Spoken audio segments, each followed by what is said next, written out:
All right, all right, all right. Gentlemen, start your engine!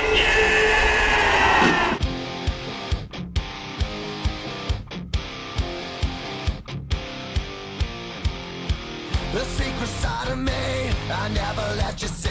I keep it caged, but I can't control it. So stay away from me, the beast is ugly. I feel the rage and I just can't hold it. It's scratching on the walls, in the closet, in the halls. It comes awake and I can't control it. Hiding under the bed, in my body, in my head. Why won't somebody come and save me from this? Make it end. I feel it deep within, it's just beneath the skin. I must confess that I feel like a monster. I hate what I've become, the nightmare's just begun. I must confess that I feel like a monster. I feel like a monster. I feel like a monster. It's hiding in the dark, its teeth are razor sharp. There's no escape for me, it wants my soul, it wants my heart. No one can hear me scream, maybe it's just a dream. Maybe it's inside of me. Stop this monster. I feel it deep within, it's just beneath the skin. I must confess that I feel like a monster. I hate what I've become, the nightmare's just begun. I must confess that I feel like a monster. I feel it deep within, it's just beneath the skin. I must confess that I feel like a monster. I gotta lose control, it's something radical. I must confess that I feel like a monster. White flag waves. Come on, Dino, bring it home. Dino can hear him yelling. He sees the checkered flag waving. He gets it done. Works his way off turn number 4. Down here across the stripe. Jack hit. We'll get your win. Clevenger wins at the Lanier National Speedway. Checkered flag wave. Give it to Putt Putt. Final lap. Here we go. Drag race down the backstretch. Who's it going to be? They're so tight coming here off the lead. And it's going to be, holy crap, it's going to be Chris Thompson. Dean Reynolds down here through 3 and 4. Coming up off. Looking good and clean. He will get the win here at Lernerville. Patrick Spangler working off of 4. He will get your win here tonight at Lanier. That 280 and Jeff Sharp trying to close in on the 72. Get there, checkered flag wave. William Watson holds on.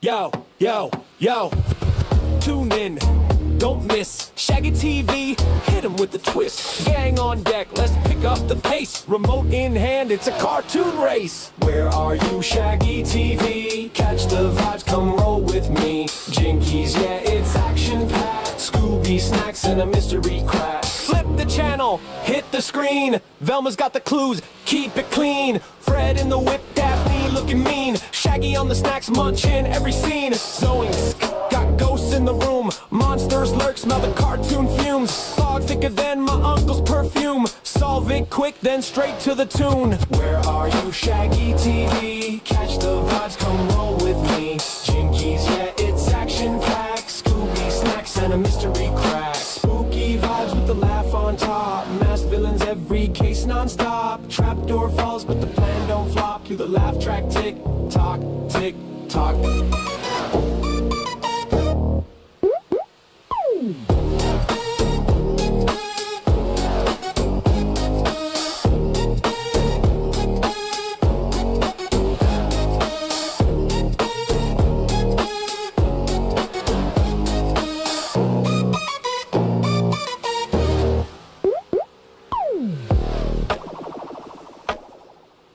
We are live for a little bit of Monday Night Madness here in Rossburg, Ohio. I just realized, well, we'll blame it on the stroke, even though that's not what it is. I was doing other things. Let's make that say the Eldora Speedway because everybody knows we're in Rossburg, Ohio. We're at the world famous Eldora Speedway for a little bit a Monday Night Madness. And, well, this should be a good one. We got a lot of cars. I believe we were at 27 the last time I looked. Now, as I look back over, we're at 29 cars. And I do believe Connor Ross has decided to join me here at the last minute. He is number 28 of 29. Mr. Connor, we feeling any better? How we doing tonight? Oh, I had some Chinese food, some veggies, and a Pepsi Lime Zero Sugar, and safe to say, no, I don't feel any better, but I'm just bored, so we'll hop on and race. Why am I drawing a blank? Obviously, we're in Ohio, but where are we? Rossburg? Isn't that where this place is? Roseburg, yeah, Rossburg, Eld. Yeah, okay. Ohio. I was pretty sure. I couldn't remember what to put in. I knew it was what was I going to say? Yeah, Ohio, but I was blanking. I was blanking on the where. And that looks so weird because I didn't capitalize the H. Okay, looks a lot better. Looks a lot better. And that's crazy. The last time I glanced over at this, I was kind of getting ready. We had, I want to say 22, 21 cars, something like that. Now we're up to 29. So we got a full field. We are going to have guys clawing, fighting. Qualifying going to be more important than ever. Going to nail that invert. I think we'll probably, with the 29 cars, I don't know if we'll have 4 heats or not, if it'll go 4, or if we'll have 3 with kind of 10 in it. They change it up so much that I don't really know where we'll go with this thing. But I do see Patrick Spengler first car. No, Tom Atlas first car out on the track. We'll find him. But what were you saying, Connor? And see, that's like Dad when he shows up, Todd Schweigen on front end, and he doesn't even know it's racing. He just knows he has to be there, and he says hi and realizes he's got to announce. Yeah, that's kind of what you're supposed to do. You know, you just show up, get into the flow of things, and whatever comes out comes out. As the 39 crosses the line, he's going to have lap number 1 in the books. He's 3 out of 3 right now. A whole lot more guys hit the list. We've got 8 on, 9 on. Quickest on the board is Justin Hazlitt in that 227 machine. 16.395 for the 227. Can he pick up this time by? Going to be the final time. Doesn't look like he's going to do that. He's going to slow down just a little bit, but right now still P1. Going to take that. Billy Roberts jumps up to P3. Sammy Bachman says, scoot on over, son. I'm the quick man around here. 007 takes that fast time. But now the Philly Flyer, he jumps up with the 16.266. Can Bachman go quicker? No, he can't. Yellow, not going to get it. Ooh, the Philly Flyers got a new ride this week. Little yellow and orange on that thing. I'm liking it, Trevor. I'm liking that thing. Good-looking whip. Connor Ross went P21. Connor, that's probably going to miss the invert. Hate to break it to you, brother. Yeah, the worst part, I wasn't even trying for it. It just so happens when you join 30 seconds before qualifying.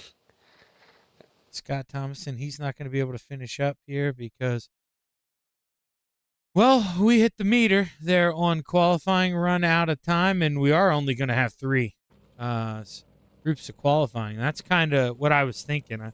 I was pretty sure we had, what's the word here, raised the entrance here for the heat races. I was pretty sure we had went that route. I'm glad we went that route. I like it. Adds more to the competition, makes you need to race a little bit more. And, well, honestly, you see Connor there sitting P8. It makes the poor qualifying effort, Connor, it makes you struggle a little more. You're going to pay for that a little bit here as we take a look at the starting lineup. Row 5 to the top shelf, rounding out the field, the 89 of Mason Hine. To the inside, the 21 of Jonathan Tehaffigan. Row 4 to the outside, the 35 of my teammate Connor Ross. To the inside, the double nickel of Brian Moore Sr., Mr. Wednesday Night. He's going to roll off P7. Row 3 to the top shelf, the 39 of the high side banger, Patrick Spengler to the inside, just missing out on that invert. 32 with the Ant-Man, Anthony Morano. And row 2 to the top shelf. Your quick time in the 075, the Philly Flyer, Trevor Giroux to the inside, the 227 of Justin Hazlitt. And row 1 for heat race number 1 to the outside, the 099 of Billy Roberts. And starting on the pole, Hot Wheels in the 56, Randy Shreves. Well, definitely not do or die here, Connor, to get inside the top 4. But what are you thinking here? You got to get up to 5th or 6th, you thinking? I mean, to kind of, Yeah. I mean, you wouldn't even be comfortably in, but to get yourself feeling a little better. Yeah, definitely. Every car is a row right in the B, and then once you get up past 4th, you can kind of settle in. But I'd think 6th to 4th would obviously be pretty comfortable. All right, I'm not even going to mute it here. You can hear me, or you can mute me. You decide. You got to reach over. Green flag is set to wave. Heat race number 1 is underway. We've got 8 laps to play here at the Big E. Green flag's out.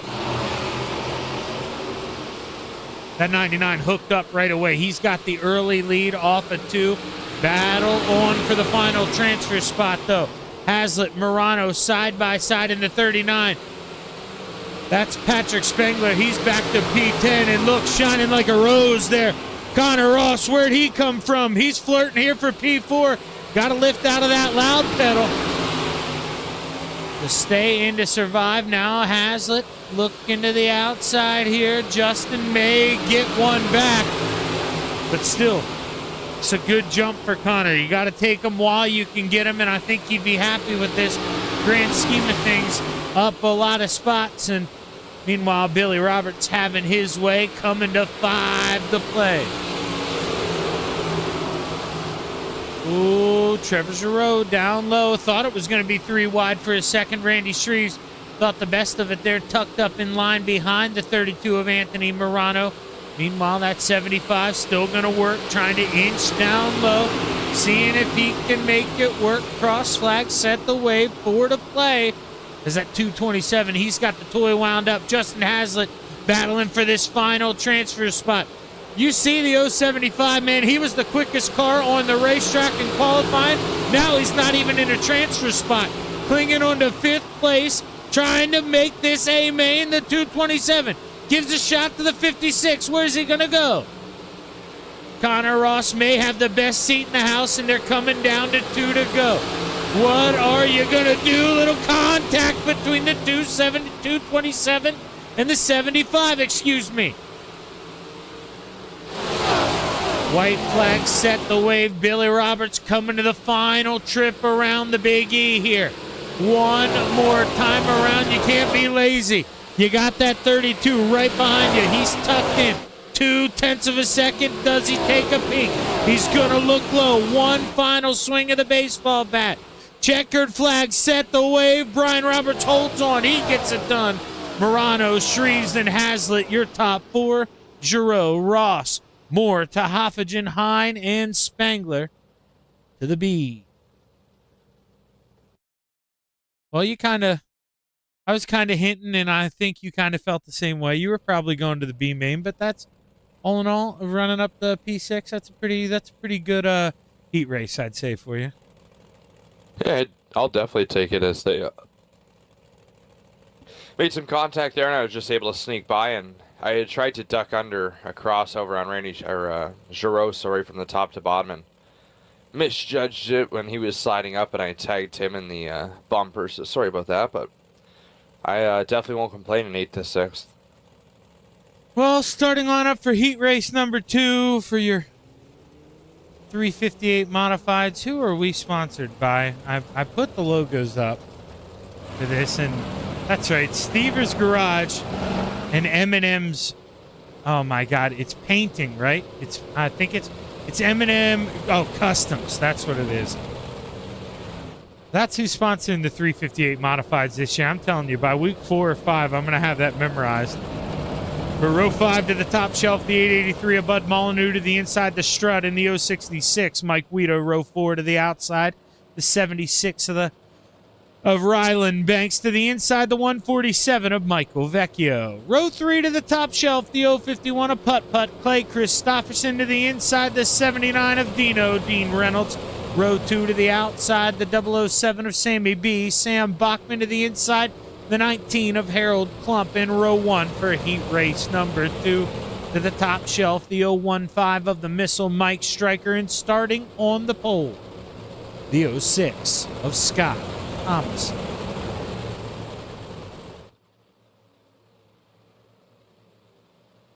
Steve King Foundation pace car pulls off, green flag, set the wave. Heat race number 2 is underway, and Connor right away side by side into 1, but that 6 going to slide up, opens the door for the Missile. He's gone.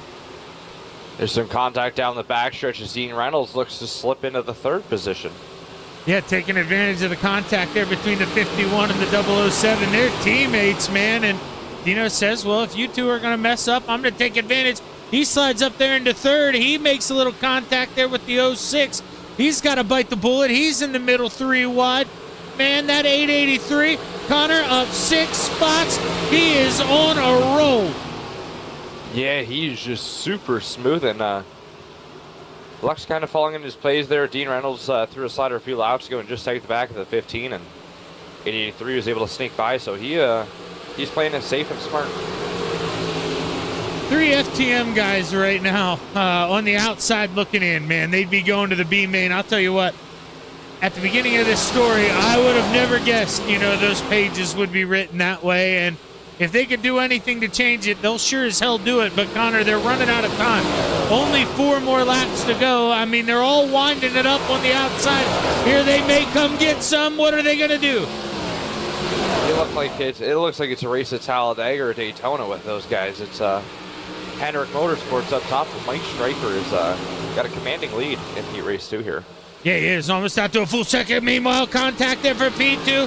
Contact there for 4th as well. They're beating and banging all over the racetrack.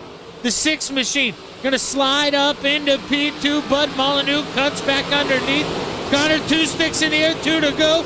Dino and Bachman, they're hard together. Yeah, Morcon, that was a hectic lap. But Mike Stryker loving it, man. 1.5 seconds up the road. He says, white flag, baby. 1 lap to play. He's going to win a heat race here at the Big E. Make it 2 seconds, Connor. He is gone. Yes, he is. And Scott Thompson threw a slider in 3 and 4 that last lap, and Bachman was able to get by his Thompson gets super tight story in 3 and 4. Stryker, Molyneux, Bachman, and Thomason. Your top 4. Dino just going to miss out there from the heat race. Going to finish P5. Klump, Banks, Wida, Vecchio, and Christopherson all going to the B. That was a rough showing there for FTM. Definitely, I know after what they did last week, I want to say it was, we were at USA. You weren't here, that's right. They were at USA. I think they went 1 through 7. Dude, it was their best showing, I want to say, they've ever had. It was pretty crazy. It was at least 1 through 6, but man, I think it was 1 through 7. It was a heck of a job. I think my wife is bringing me my pill here, so I'm gonna hurry up. I've got the starting lineup on my screen. I'm gonna read it off, and then Connor, you got to talk while I take my medicine. Running out the field, the 68 of Tom Atlas, row 4 to the outside, the 327 of Terry Walters to the inside, the 88 of Dan McLaren, row 3 to the top shelf, the 990 of Glenn Sharp to the inside, the 122 of Brian Dickens. Row 2 to the outside, the 518 of 100 grand, Joseph Grandy to the inside, the 23 of Bart William Watson. In row 1 for heat race number 3, top 4. Going to transfer to the A main to the outside, the 66 of Chad Lackey, and starting on the pole, the 09 of the Teddy Bear, Ted York. Connor, I'm going to take this medicine, and I'm in a fight with my wife. Please bring me a soda, Allie. As we roll down into turns 3 and 4, Joseph Grandy is going to be hard to having it out for him. He's out on the outside of row 2 there, starting 4th, and Dan McLaren on the inside of row 4. The green flag drops at Eldora, and we are under green. Oh, man, they're 4 wide there for 3rd. Holy heck, Connor. Boy, oh, boy. They ain't turning off. Coming. Yeah, they aren't turning it off. They're still going. Dan's shopping on the bottom.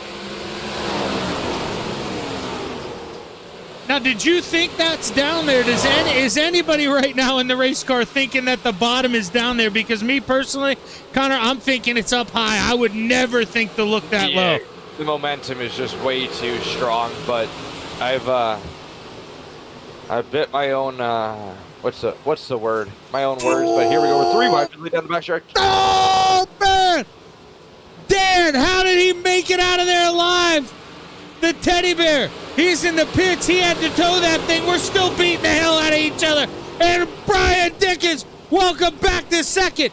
He fell back to 7th. Came back to 2nd, all in 1 lap. Carnage everywhere. I don't even know what to say.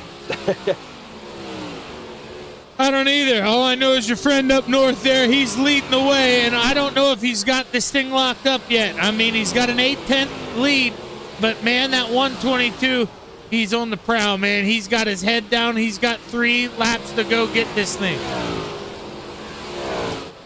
Dan said you guys beat us in hockey, beat us at baseball. We beat you in basketball.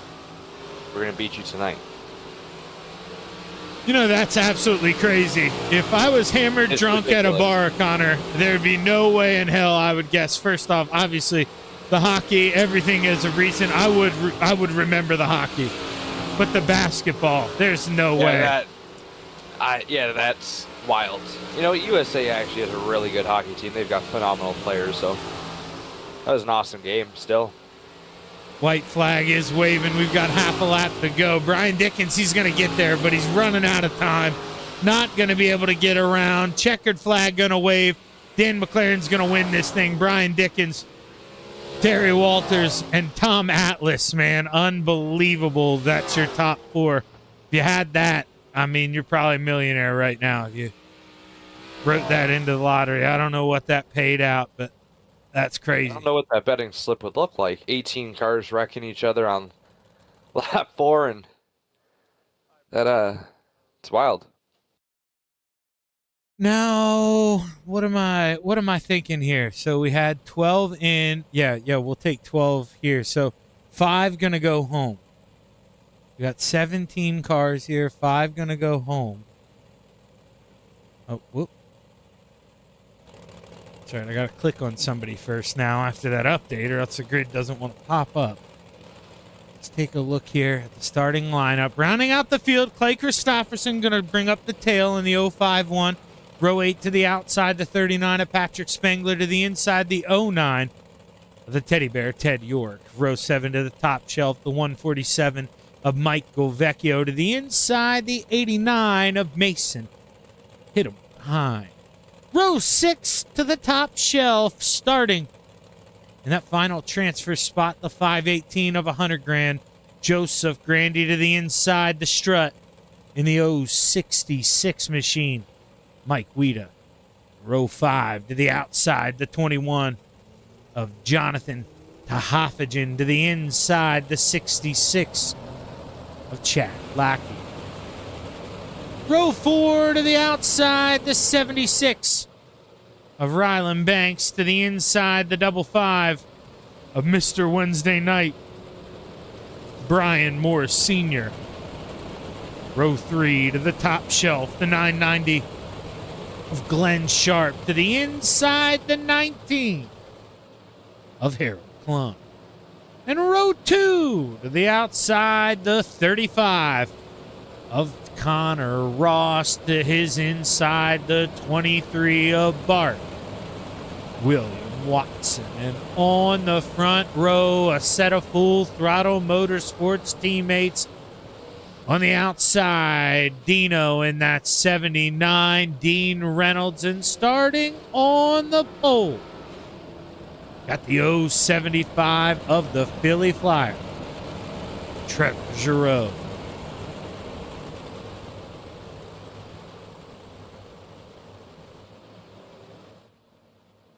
All right, green flag, set the wave. Your B main is about underway.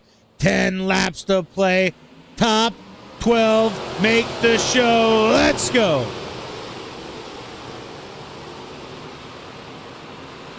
Grandy in that 12th and final transfer spot for the moment. Patrick Spengler going to wise up. Pull the ripcord there on the outside. Just playing smart here in the early going if you're Patrick Spengler. You know, oh, Ted York, he got turned by the 051 of Clay Christopherson. Clay sees himself on the outside looking in to Hoffagen. But no, that was Glenn Sharp who went around in the 099. Patrick Spengler involved. And to Hoffagen, P12, he is that final dog here in the park. What does he want to do? You know, how aggressive does he get? I wouldn't reach out and start biting here. If I'm inside the top 12, you're in the show right now. Just behave. Don't hurt yourself. Don't hurt anybody around you.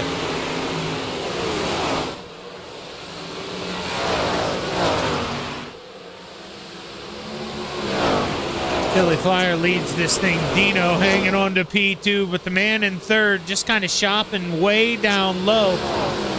That's Chad Lackey in the 66 machine. 3, 4, 5 Canadians inside the top 10 right now. I mean, boy, oh boy, every Canadian in this thing is in the show right now. And I know Clay Christopherson right now, he is not a happy camper. He wants to be in this show, but the way it rolls right now, he's not. He's on the outside looking in, and with 3 laps to go, he's not going to make this show, not unless somebody else gets their hands where they aren't supposed to here towards the front. Trevor Giroux coming to 2 to go.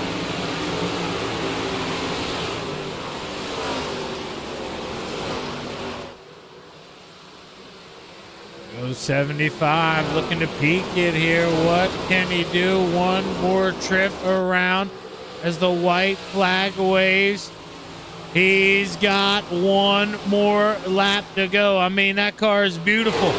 He wants to put it in victory lane. He didn't want it to be the B main victory lane, but he'll take it. Checkered flag, set the wave. Trevor Giroux. Lackey edges by Dino. Watson, Ross, Klump, Banks, Moore, Weta, Grandy, Hine, and Tahaffagen. Your final 11, Christopherson, Spengler, York, Vecchio, and Sharp. Well, they're going to have to go home, try her again next week. Stick around here for your A-Main on the Coast to Coast Racing Network. Thank you to all of our sponsors.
are back live on the Coast to Coast Racing Network, and I'm just going to ramble on here for a second because you know how I like to do the grid music, that kind of nonsense. Well, I forgot all about it. I was talking to Connor here in the background, so I'm scrambling to get to it, and we're going to scramble to bring that up because, Connor, guess what, man?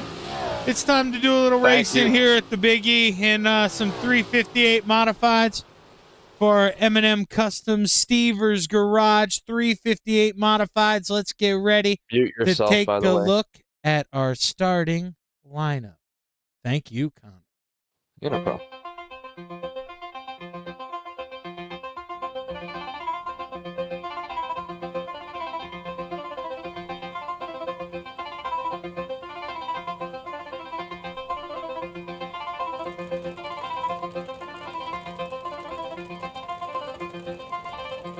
Rounding out the field, row 12 to the outside, the 21 of Jonathan Tahaffagen to the inside, the 89 of Mason Hine.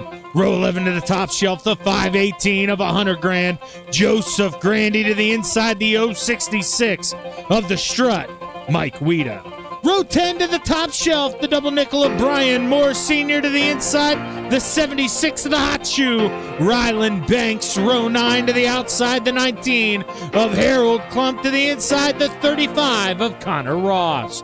Row 8 to the top shelf, the 23 of Bart William Watson to the inside, the 79 of Dean Reynolds. Row 7 to the outside, the 66 of Chad Lackey to the inside, the 075 of the Philly Flyer, Trevor Giroux. Row 6 to the top shelf, the 68 of Tom Atlas to the inside, the 06 of Scott Thomason. And row 5 to the outside, the 227 of Justin Haslett to the inside, the 327 of Terry Walters. Row 4 to the outside, the 007 of Sammy B. Sam Bachman to the inside, the 56 of Randy Shreves. Row 3 to the top shelf, the 122 of the Stars and Bars, Brian Dickens to the inside, the 883 of Bud Molyneux. And row 2 to the outside, the 32 of the Ant-Man, Anthony Morano to the inside, the 88 of Dan McLaren. And row 1 for your A-main here at the Big E in Rossburg, Ohio, to the outside, the 015 of the Missile, Mike Stryker, and starting on the pole, the 099 of Billy Roberts. And here we go. I thought I needed to rush that. They extended it. Thank you, boys. Thank you. I would have done that a lot slower if I knew that. But here we go. One more lap to kick us off here at the Big E here in Rossburg, Ohio. Final time through 3 and 4. Drivers, take a look. Oh, no, we're going to go around again. We're going to go around one more time. And now I unmute myself, and maybe Connor can give us a little insight here. What the hell is going on to start this thing? They had to move around some feature EOLs, and I thought we were 1 to green 2 laps ago. Look up, and we were pacing. Never seen that in iRacing, so didn't see anybody delay the green, but we are going green now. Okay, so we curse and yell at Connor if we don't go green. Correct. Here. Now Connor's got to listen to me as the Steve King Foundation pace car pulls off. Green flag, set the wave. 30 laps to go. Play at the Eldora Speedway. We are underway. Side by side here in the early going, the Missile trying to take a peek here for the lead. Billy Roberts going up there, doesn't want to leave him a lot of room. Here comes the Ant-Man, Anthony Morano. Can he build up some steam? Take a peek. Mike Stryker leads lap number 1. A little bit of contact there further back in the field. Sammy B gets a little bit of a kiss there. Couldn't tell who gave him the shove. I think it was the 227 of Justin Haslett. He's in the middle, or really on the top 3 wide, as the 075 of the Philly Flyer looks low, man. He's got the snorkeling equipment on. He's going about as low as he can go. Connor Ross looking to follow him down there. Oh, the 06 wasn't going to give Connor a lot of room. Didn't give him much of a choice there. Connor going to give him a shove. Moves him up the racetrack. Connor not done yet. He's looking on Dino.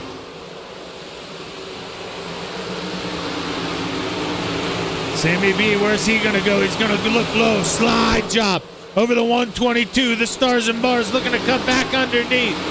Brian Dickens can't do it this time. Oh boy, he tightens up a little bit there through the center of the corner, trying to run him down. Here comes Connor again. That wasn't Connor, was it? No, it wasn't. That's Randy Shreves. He's in the Connor look-alike car. That 56 looked an awful lot like Connor Ross's car from the zoomed-out view. He's got it hunting upstairs.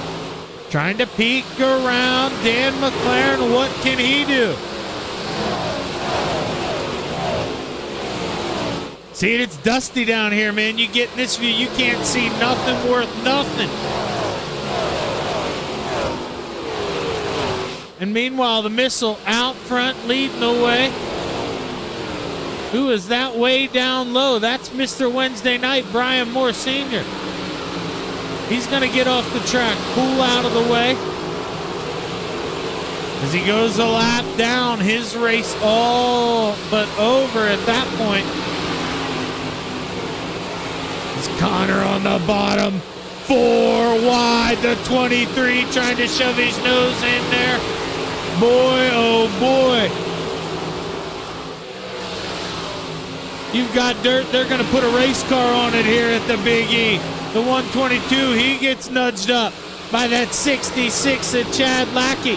He's on the move, up 8 spots, right behind the Philly Flyer. They're both up 8. Chad says, Trevor, anything you can do? Well, damn it, I'm going to follow you. And man, up the pair, up 8 spots together. They're working on a hard charger. But Chad knows it. The hard charger goes to the guy up in front of you. Furthest man up. So Chad's got to get one more. Can he get it done this time? Through 3 and 4. He's looking low. Can he get it? Not this time. Connor still searching down low. What that's able to do for him is save that right rear up. Should he choose to go to the outside here later, he should have more grip than all those other guys around him. That's going to be interesting. Interesting choice to be made later. Anthony Morano still on the back deck lid. And when did Billy Roberts get around Mike Stryker? Billy Roberts, your new race leader. And I'm looking back here on the notes. That was a couple laps ago. Shame on me, I missed that. But Billy Roberts leads the way as we're halfway. Anthony Morano going to rip the tippy top now. He climbs the mountain, goes on by the 015. And that 32, man, he's going to have his sight set on the 099. Can he get it done? He says, Billy, let's have a little fun. We got 7 miles to play in the clay here in Rossburg, Ohio. Can I get you? Oh, we got 2 by 2 by 2. Connor Ross says, look at that. Taste the tail tank. Slide job on that 56. He tries to cut down underneath. William Watson says, can't do that. 3 wide down here. Connor going to tickle that top side. He goes up as high as you can go. He says, I've been playing down in the basement all night. It's about time I get out and stretch. Now he takes a look on the bottom. He's got Dan McLaren cutting down, a little bit of contact. 3 wide behind. We're racing all over here at the Big E. You want it? Come get it. Billy Roberts, though, looks up in that rearview mirror, and that butthole's starting to pucker a little bit. Boy, oh boy, 10 left to play. And man, oh man, that 32 is awful close here.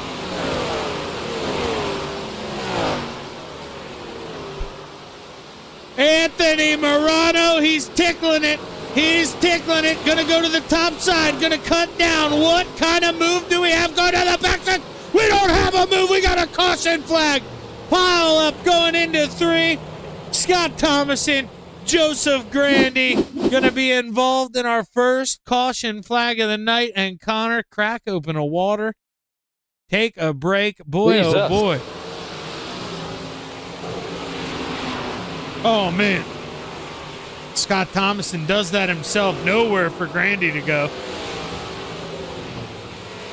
And there goes your leaders. And they were able to check up and adjust to that just in time. You see the caution came out just as the leaders were rolling on by. And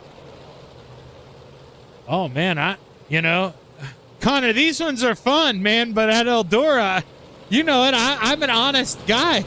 This is a big track, dude. This track, pardon my French, man, but this place beats the piss out of you, dude. You know, you're banging it, man. You're fighting the bumps as much as you're fighting everybody else, and this place can really wear you down. You run that many green flag laps, and, man, I don't know how much you guys got left. Yeah, it was definitely a blast. It was.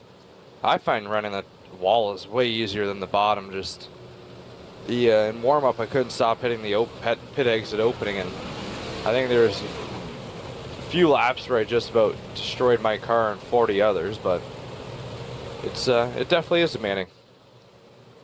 I don't think the 66 didn't seem too happy there with Sam Bachman by what I just seen there. I don't know. Maybe we'll get to talk to one of them later, but they didn't seem that happy there as the green flag set the wave. We're back underway. First caution of the night. We got 8 left to play.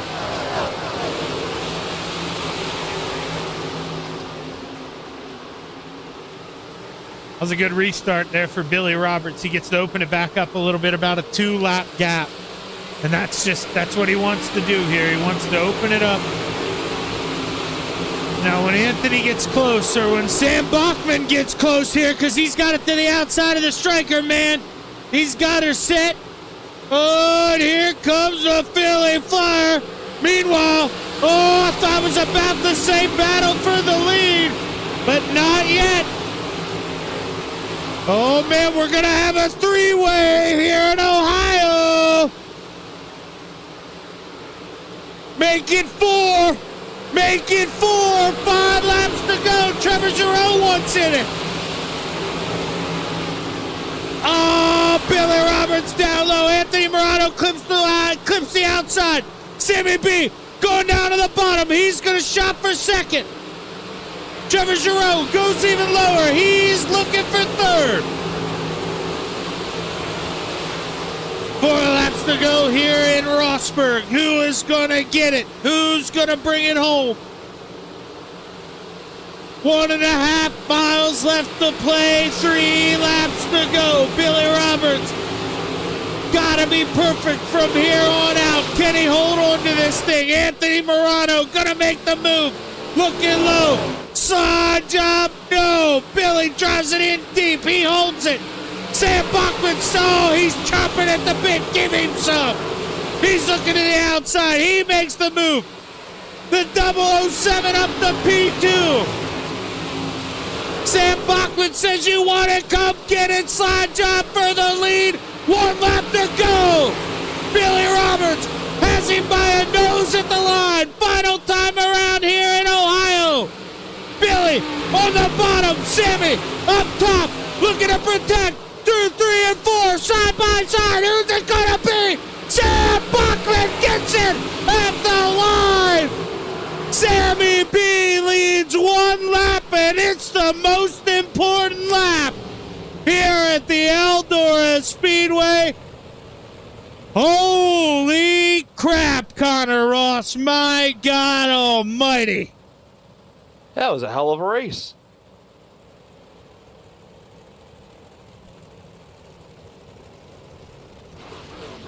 I mean, I'm just gonna say it. Holy shit! I mean, that's Yeah. that's unbelievable. You 30 laps. I mean, the SOB leads one lap, and it's the most important one. I mean that. Oh God, dang, Connor, you know, man, we have both been there, and that one is gonna sting Billy Roberts forever. I mean, that one for sure. that one is gonna hurt. I mean, God dang, but boy, was that fun. I mean, that's how you do it. What a race by those guys. This was I got to figure out how to go back to the beginning here. That was it. Phew. My God.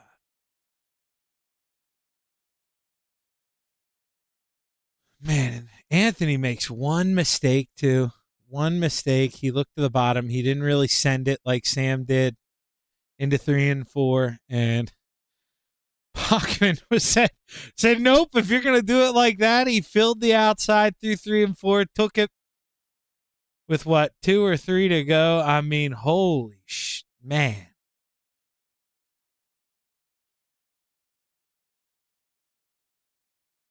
Oh my God. I mean, 1, 2, 3. You can't park there. I mean, Jesus God, Anthony. Brother, I'm sorry. I don't know how to say this to you. It's never fun to I get third that way, but Jesus God, that had to be a little fun, right? I mean, one caution flag. Yeah, man. That was, I mean, I don't know if you can hear me clapping in the background, brother, but dude, hats off. I mean, that's one of the best races I've ever watched. I mean, I know coming in third is not what we as a driver want, but man, you guys, you really gave it your all out there, man. Talk to me about that final restart. Yeah, I didn't want to see that caution. We were all just talking about it. I know Billy didn't want to see it either. I think it would have just been me and him, and then the caution came out and brought Sam back to us. So I think it was just me and Billy duking it out there at the end. I think I might have had a little something for him, and then that caution came out. I was trying to. I sucked on a restart, but I hit 1 and 2 real good, and I caught right back up to him. And then I probably should have checked my relatives or checked the mirror or something before I went to the bottom there to see where Sam was, and that didn't work out so good. And then Sam got around me, and man, it's just like last week, trying to get into turn 3, set the car real high and cut down and see if I can just out drag him with momentum down the straightaway. And that didn't work again this week. So another 3rd place, but we didn't have 8 or 9 cautions this week. So from the admin standpoint, I'll take, the 10th place and 1 caution over the 3rd place and 8 cautions. So, but man, it was actually a lot of fun there. And I want to apologize to Trevor. I kind of pinched him there towards the end.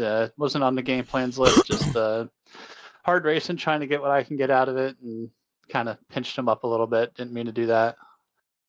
Well, man, at the end of the day, brother, this was a great run. And, if they run it in there a little different into 3 and 4, I mean, you were pretty close to them, with the way you snookered the bottom there in 3 and 4. If they bang just a little bit harder there in 3 and 4, there's no telling, maybe you sneak that thing out, maybe come home with the P2, but P3, back-to-back weeks, that's going to be pretty good, Anthony, to start this thing off. So hell of a job, man. Who you want to thank on the good run?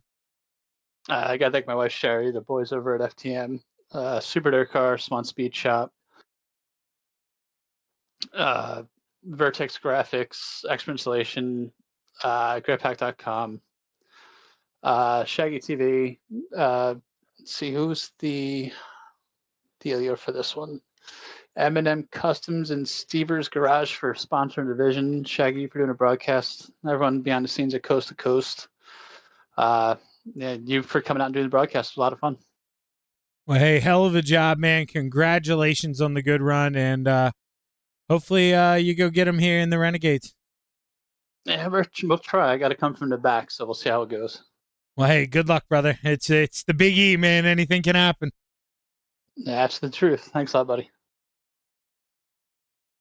We'll go ahead and Well, I don't know. Connor, do you want to try to interview anybody? Probably not since you were in the race. I just want to ask. No, yeah, I wasn't able to see what was going Yeah, on, so it'd be the same questions of what did you do to that's not win. that's kind of how I feel when I'm in the race. But let's go ahead and pull Billy up, man. Billy, this is damn it. I hate having to have this conversation. I really do. I know it sucks when you were, out front for the second half of it. I mean, you looked like the quickest car, if not for that late race caution. We may be talking to you at the end, but man, Sammy stole that thing from you. Talk to us about that final lap. I mean, what did you see in your eyes? I mean, that was one of the best finishes, Billy. I've called an ass ton of these races, and that just the way you guys raced each other clean, you didn't beat the hell out of each other. That could have went so many different ways. Billy, that's when I know this isn't what you want to hear finishing P2, but that's one of the best finishes I've ever seen. Oh yeah, you know me. I'm perfectly fine finishing P2, Jack. Yeah, it doesn't matter. We ran a good race. I just think my tires glazed over there on that caution, and I just didn't have what it took to. And I just didn't want to, Sam got to run, let him go. That's just how it is. He's good. He's fast. Morano was fast, and it was fun. Stricker, it was fun running with him there for a while. And I was just kind of pacing myself behind him, and then finally I just dove to the top and got a run on him. And I thought I could set sail, but I might have had just a little too deep a gear in. Well, if you could go back and redo it on that final restart, is there anything different we could have done in 3 and 4? Do you think if you throw that slider in deeper, could we have got out front of Sam, or was he just on it there at the end? I mean, obviously, you both would have wiped the floor with me if that makes you feel any better, Billy. But I wasn't the one out there driving. I mean, what difference? What could we have done different to beat Sammy here tonight? I don't know that I could have beat Sam. I guess. I mean, I stayed green. I think staying green, I had a shot at it. I think so too. I think the caution's kind of what gave it to him, to be honest with you. And I probably should have just wall banged it.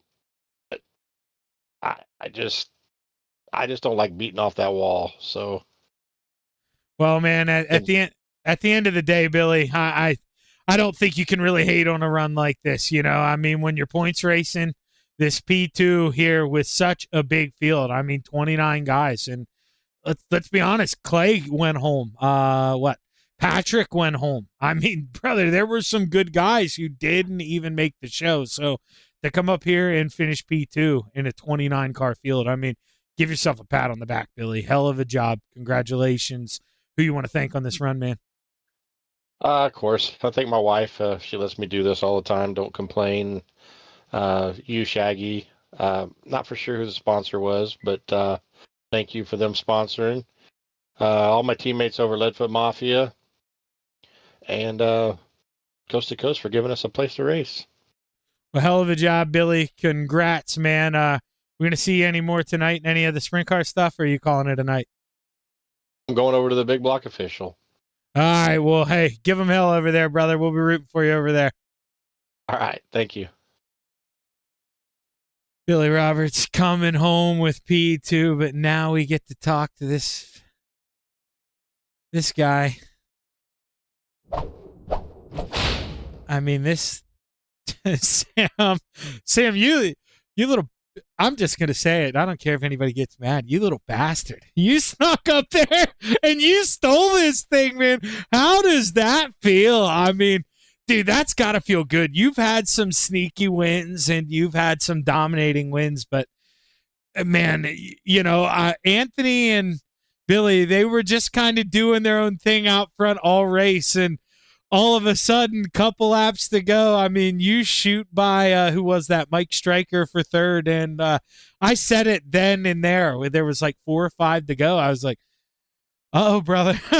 They just let you into this. And, man, they're in trouble. You got up there in a hurry. You even brought Trevor with you. I mean, he just couldn't find a way around anybody. But, man, you got it hot, and it got hot in a hurry. Talk to us about it.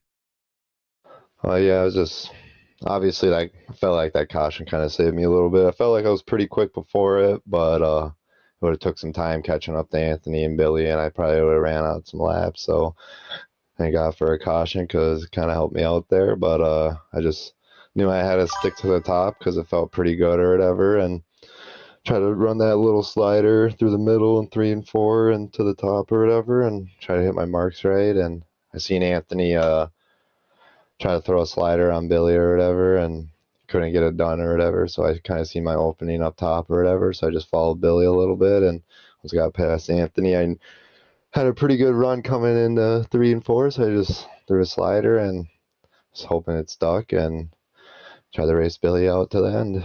Yeah, and I noticed, so when you go back and you're not going to admit to it, so I'll throw you under the bus here and tell everybody what you did here. You drove your slider in way deep, whereas opposed to Anthony and Billy, they both tried to short slider, come up way early. And I mean, dude, you sent that sucker in. You didn't slide up till we're 3/4 of the way through the turn. Is that the trick? I mean, did you know that was the way to do that thing? It way different slider line than, your teammate Anthony threw or Billy tried to throw back on you later. If you look at him from over top, I mean, it was, it looked like you were at two different racetracks the way those sliders were. Did you know that's how you had to do it? No, I kind of just threw a slider. I mean, obviously, you know me.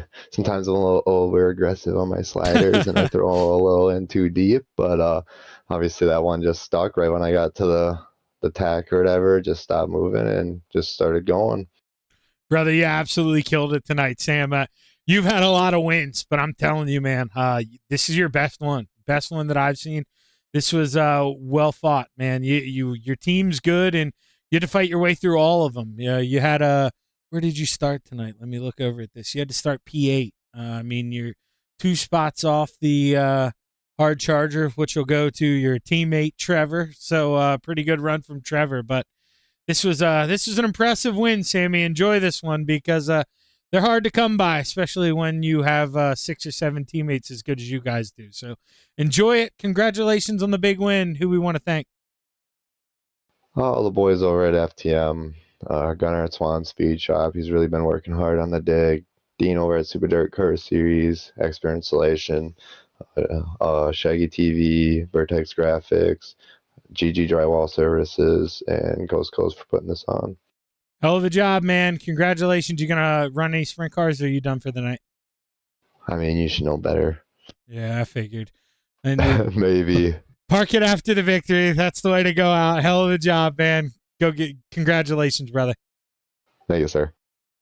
Sam Bachman gets it done. He picks up the win here at the Eldora Speedway, and we step away for a minute or two. Stick around on the Coast to Coast Racing Network. Thank you to all of our sponsors.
We are back live on the Coast to Coast Racing Network here. As we get our proper sponsor up, we're here for our Aces Up Sim Sports Renegade Sprint Cars, and we got, well, this is what used to happen. The Renegade Sprint Cars. Sammy Bachman decided to show up. We got 28 cars.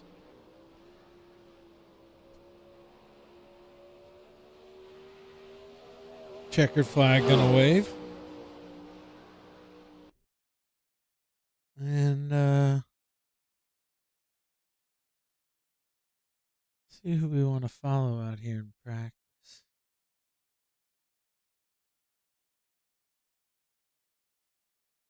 Who's gonna go out here first? Patrick Spade.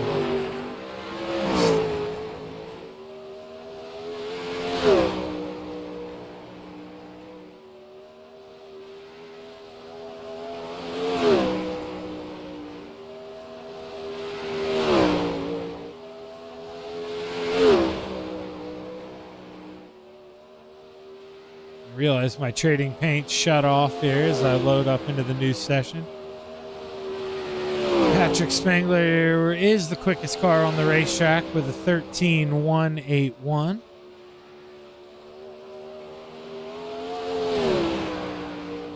Some of the paint jobs loading up here.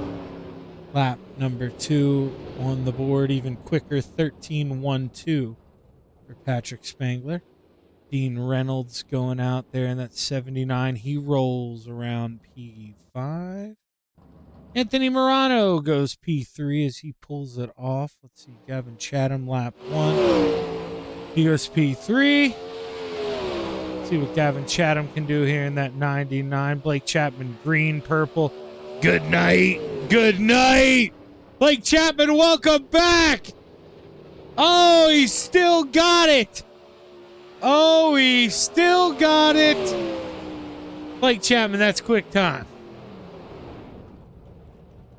And now Chad Griggs. Oh, boy. 0.02 of a second off the quick time. Can he go get it? He's digging. He's chugging. Yellow, yellow. That ain't going to do it. P2 for Chad Griggs. And that means somebody with the last name Chapman's going P1. But his first name ain't Zach. His first name's going to be Blake. Blake Chapman gets it done in monumental fashion.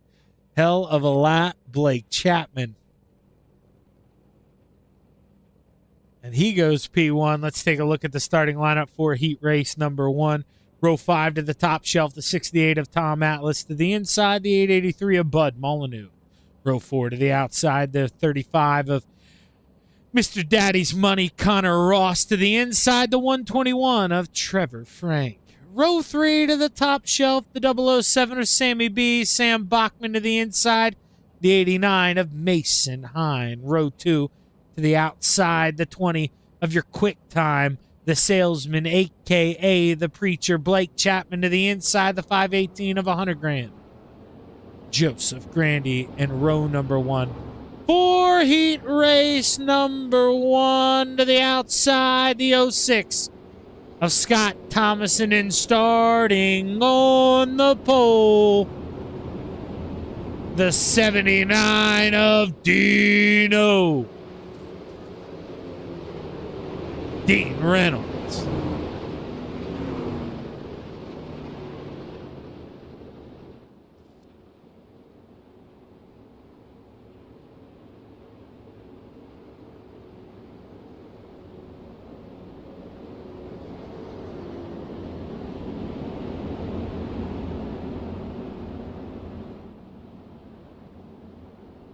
Oh, yeah, should be on. Dude, I didn't even think about this, Connor. Do you know how cool this is? July 4th? Brother, I should be on Dirt Vision. Oh, shit, boy. When I'm at Lincoln Speedway. Oh, my God. I didn't even think about that, though, till right now. I'm going to be on Dirt Vision. I'm so excited. I'll be on where Dino works. As the green flag set the wave. Heat race number 1 is underway. Dean going to slide up, grab the cushion right away. Coming out of 2. Here comes the 06 of Thomason, though, trying to cut to the inside. Little bit of a slide job. Going to feed him back here. But Blake Chapman, he's the guy to watch out for. He's going to go to the outside, build up as much of a run as he can. Try to swing the baseball bat back at both of them. Dino, he's going to, oh boy, he sends it side by side, give it to Scott. Sam Bachman in the wall. He's going to keep it up there, nurses it out. But he finds himself back at the back. That's a tough break for Bowman. Not where he wanted to be, but right where Blake Chapman wants to be. Outside, move him up to P2. Now he's going to go down to the bottom. Oh, hey now. Oh, he gets a shot there from the 6 of Scott Thomason. Oh, now he runs into Connor Ross. Connor moves himself up to P5. He's up 3 spots. Trevor Frank up 3 spots as well. Blake Chapman back to P9. He ain't having a very good time. Joseph Grandy up to P2, and Dino, he's gone, checking out. I mean, I don't know if Dean's still at the racetrack. He might be out of Ohio. He might be down here in PA. Oh, 3 wide for P2. Oh, Grandy, he pulls the ripcord. He falls back to 4th. White flag gonna wave. They're still beating the hell out of each other. But Dino, final time down the backstretch and into 3. That's 79. He says, give me the checkered flag. I want to wear it. He wins heat race number 1. Thomason, Grandy, Frank to the A main. Ross, Hine, Molyneux, Bachman, Chapman, and Atlas to the B.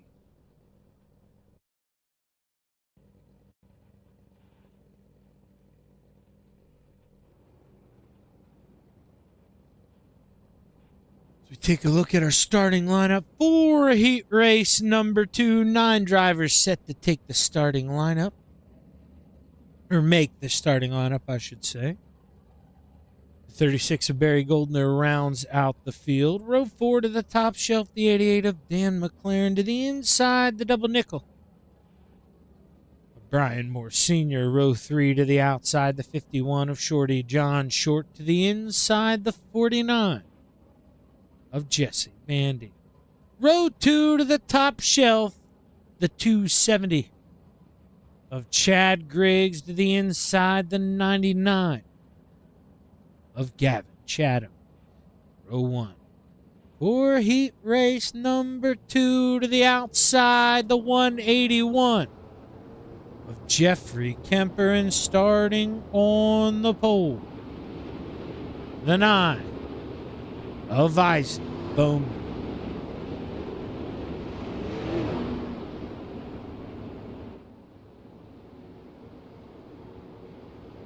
All right.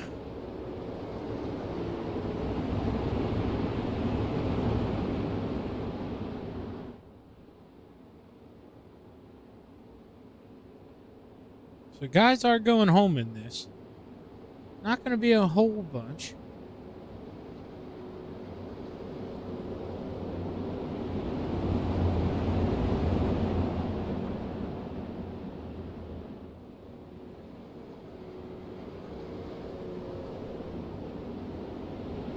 Let's see who we got here. Let's see what's going on over on the coast to coast side. Pretty quiet over there tonight.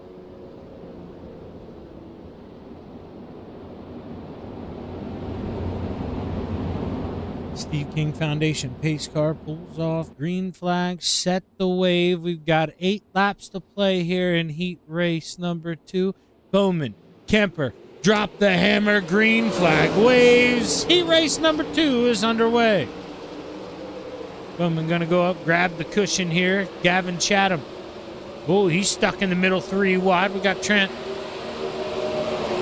Wait, no, that's Dan McLaren looking low in that 88 machine. Slides up, little bit of contact between him and Bandy. Gavin Chatham watching. John Short. He gets around him up into that 4th and final transfer. Can he get up, shut the door? No, he can't. Gavin Chatham right back around. He storms to the outside.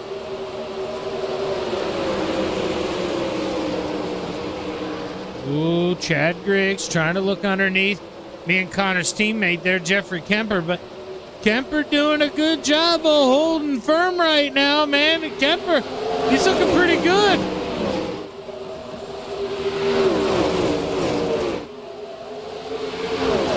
Oh, Chad finding the discount here in Rossburg. 2 for 1 through 3 and 4. Good night. Chad Griggs doing it right. Now he's going back to the bottom. He says, I couldn't get the 2. Now I'm just going to get a 1 for 1. No, Bowman fighting back to the inside. He ain't going easy. Side by side into 3. Chad Griggs going to throw it up, sliding. He gets that run off of 4. White flag gonna wave. One more trip around for the 270, who clips the outside wall. Bowman looks to the inside, but Griggs gonna shut him down for the final time. Looks to protect. Griggs, Bowman, Chatham short in your top 4. Jeff Kemper coming home 5th. McLaren, Bandy, Moore, and Goldner going to the B main.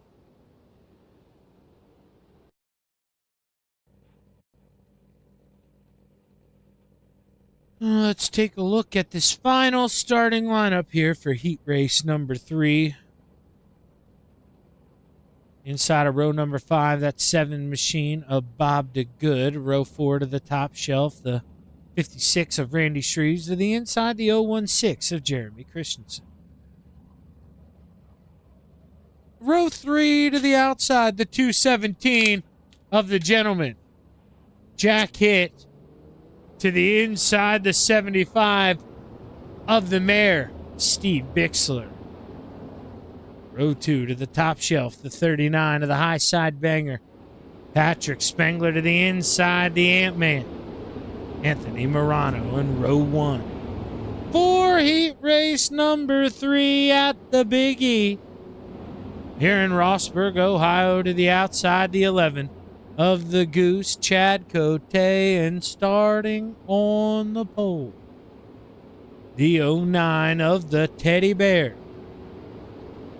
Ted York.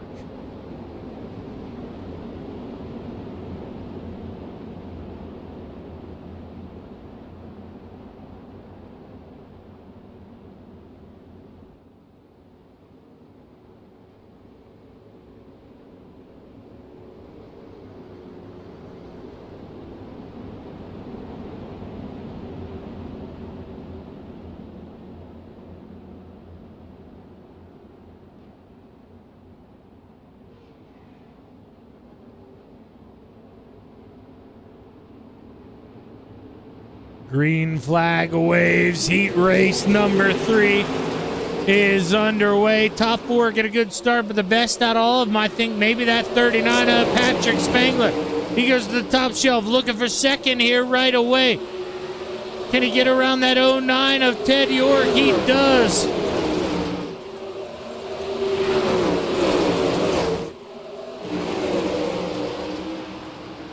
The Teddy Bear trying to get it wound up on the inside, but meanwhile, the Patrick Spangler, the high side banger, he's already up to the lead.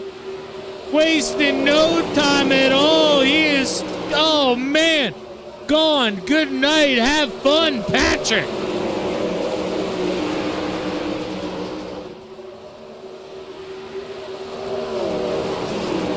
Jack Hitt in the 4th and final transfer spot there in the 217 machine. Got a good gap between him and the Teddy Bear. I don't know if Ted York can get there. He's trying. I mean, he's trying like hell to reel him back in, but I just don't know. He's got the mare behind him, and not too far behind, he's got Hot Wheels in that 56 machine. Now, Hot Wheels going to take a peek to the inside of the mare. Randy Shreves. Can he get it done? Not this time. Side by side off of 4.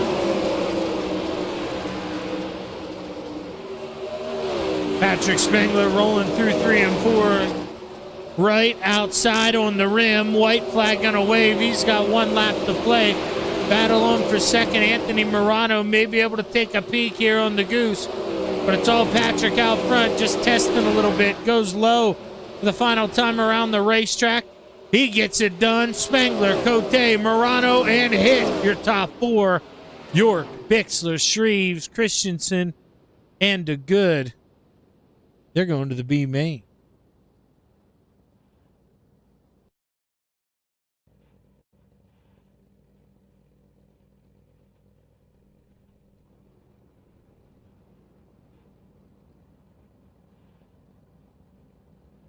Let's take a look at the starting lineup here. For your B main, should be taking 12 cars here. We got 16 on the grid. Row 8 to the outside, the 68 of Tom Atlas to the inside, Bob DeGood. Row 7 to the top shelf, 36 of Barry Goldner to the inside, the 20 of Blake Chapman, your 12th and final transfer. Going to be the 016 of Jeremy Christensen to the inside, the 55 of Brian Moore Sr., row 5 to the inside, the 007 Sammy B. Sam Bachman to the inside, the 56 of Randy Shreves, and row 4 to the outside, the 49 of Jesse Bandy to the inside, the 883 of Bud Molyneux, row 3 to the top shelf, the 75 of the Mayor Steve Bixler to the inside, the 88 of Soupy Dan McLaren, in row 2 to the outside, the 89 of Mason. Hit him with the hind to the inside, the 09 of the Teddy Bear Ted York, in row 1 for tonight's 10-lap B main here at the Eldora Speedway. To the outside, the 181 Jeff Kemper, and starting on the pole, the 35 of Connor Ross. So Connor will be happy to know that no 68 machines, so we only have 15 cars, 3 guys going home. Just don't want to finish in that bottom 3.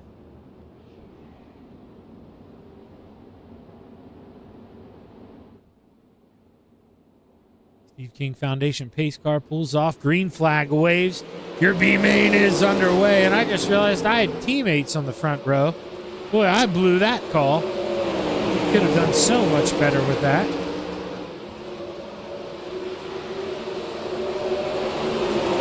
As Kemper holds on to it there for lap number 1. He keeps the teammates 1 and 2 comfortably up front. See the guys running around here in the back. Brian Moore Sr., a little bit of contact has shoved him back. That's got him out of the show. Blake Chapman, he's up to 12, but he'd like to be up a lot higher. That's one. Sam Bachman, he wants to make this show, I'd say. Sammy B right now, P12. Oh! Who is that? That's Ted York in it. Steve Bixler goes around. Mason Hine in the 89. And now Brian Moore Sr. Well, welcome to the show.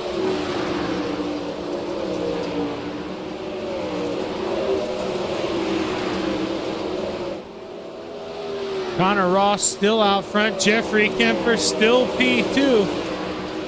Every other spot has changed, though. 1 and 2. They're the same. Now, Dan McLaren, he's up 2 spots. Jesse Bandy, he's up 4. Randy Shreves also up 4.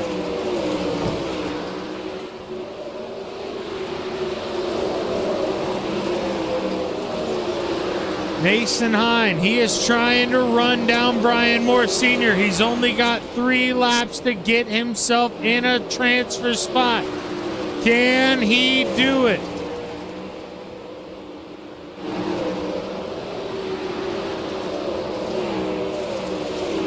Connor Ross coming to the white flag. 1 more trip around here at the Big E. Just keep it off the wall here, Daddy's money. Keep it out of trouble. Final time through 3 and 4.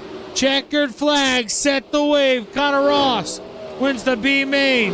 Kemper, McLaren, Bandy, Shreves. Christensen, Chapman, Molyneux, Bachman, DeGood, Goldner, and more gonna be your top 12. Mason Hine, Ted York, Steve Bixler, and Tom Atlas gonna go home tonight. Sadly, we step away for a minute or two, and we'll be right back with your Aces Up Spin Sim Sports A-Main coming up next. Thank you to all of our sponsors.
We are back live on the Coast to Coast Racing Network.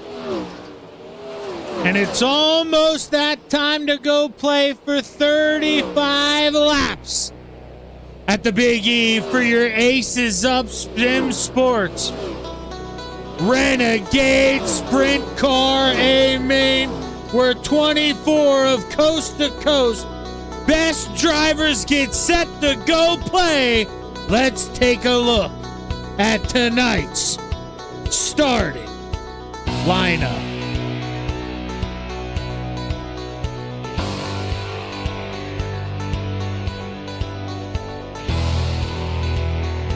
Rounding out the field, row 12 to the outside, the double nickel Brian Moore Sr. to the inside, the 36 of Barry Goldner, row 11 to the top shelf, the 7 of Bob the Good to the inside, the 007 of Sammy B, Sam Bachman. Row 10 to the top shelf, the 883 of Bud Molyneux to the inside, the 20 of the Salesman, a.k.a. the Preacher, my long-lost cousin, Blake Chapman. Row 9 to the top shelf, the 016 of Jeremy Christensen to the inside, the 56 of Hot Wheels, Randy Shreves. Row 8 to the outside, the 49 of Jesse Bandy to the inside, the 88 of Soupy, Dan McLaren. Row 7 to the outside, the 181 of my teammate, Jeff Kemper to the inside, my other teammate. In that 35, Daddy's Money, Connor Ross. Row 6 to the outside, the 217 of the Gentleman Jack hit to the inside, the 51 of Shorty, John Short. Row 5 to the outside, the 121 of the Hot Dog, Trevor Frank to the inside, the 32 of the Ant-Man. Anthony Morano, row 4 to the outside, the 39 of Gavin Chatham. To the inside, the 518 of Joseph Grandy. 100 grand. Or 100 grand, Joseph Grandy. Sorry, that's the stroke. Row 3 to the top shelf, the 11 of the Goose. Chad Cote to the inside, the 9 of Isaac Bowman. And row 2 to the outside, the 06 of Scott Thomason. To the inside, the 39 of the high side banger, Patrick Spangler.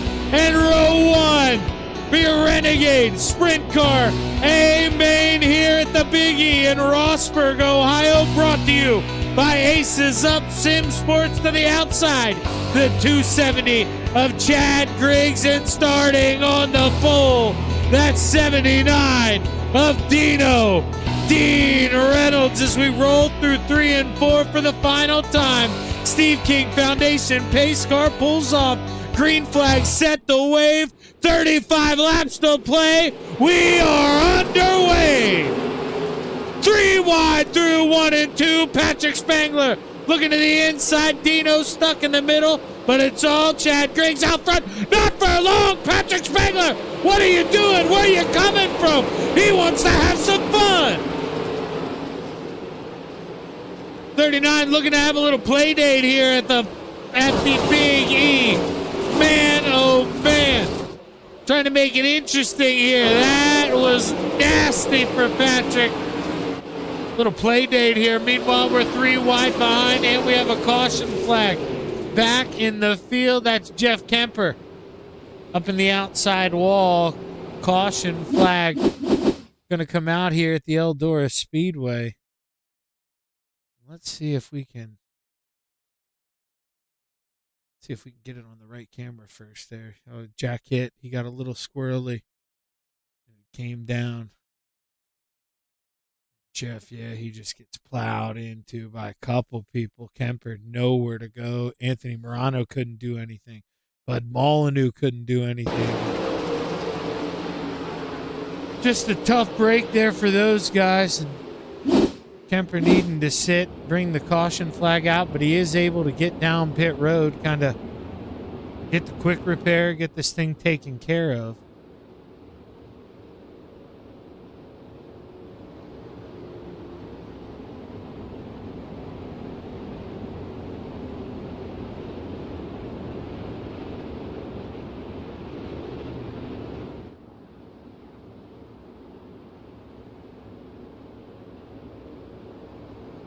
Should get the 1 to green this time by. You're out there watching right now. Let us know who you're rooting for on the Coast to Coast Racing Network. It's a little quiet out there tonight.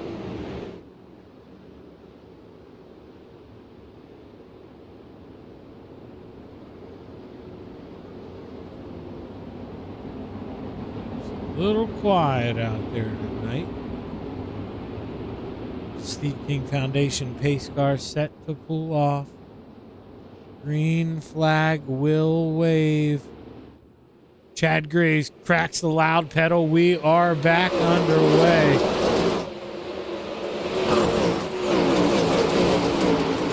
Apparently that one camera needs moved. Apparently the cushion is moved and that camera has changed. Oh! Red Rover, who the heck just went over? That's the Goose. Chad Cote, and oh boy! What happened to the Goose? I could not tell.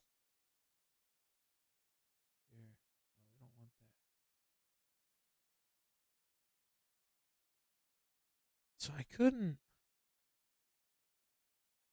Let's go.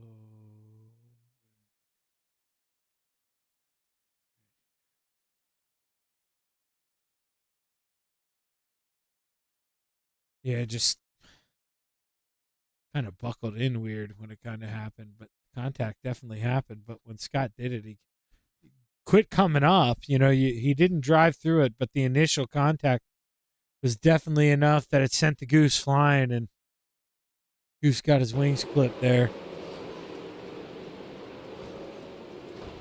Wing went off.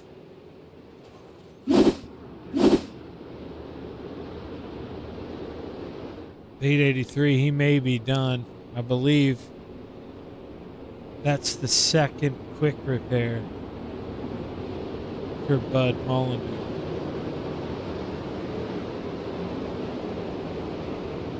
Or, I mean, he's already had one. You don't get two.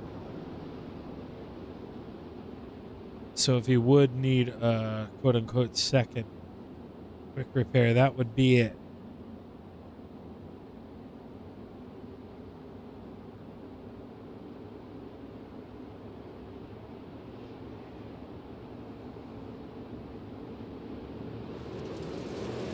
The green flag waves were back underway.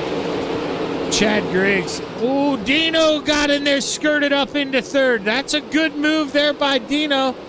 Welcome back to that final podium spot. Now he's up in the wall one more time. He's just trying to fend off his teammate there, Gavin Chatham, hard upside down.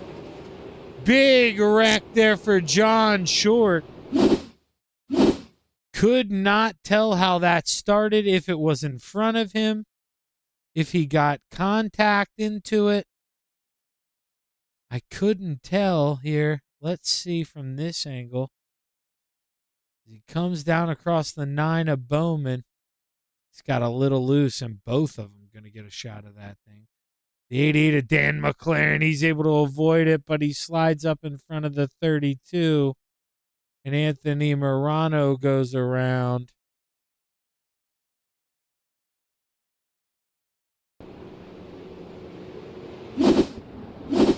That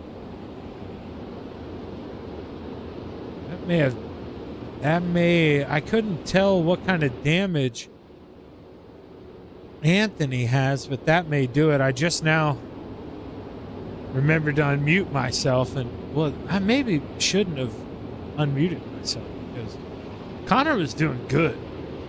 So, Yeah. I just think that. So I was just thinking that. Yeah. Maybe I should go back to that. I don't know. No, we'll see. We'll test it. If I wreck here in half a lap, then we know whose fault it is. That's true.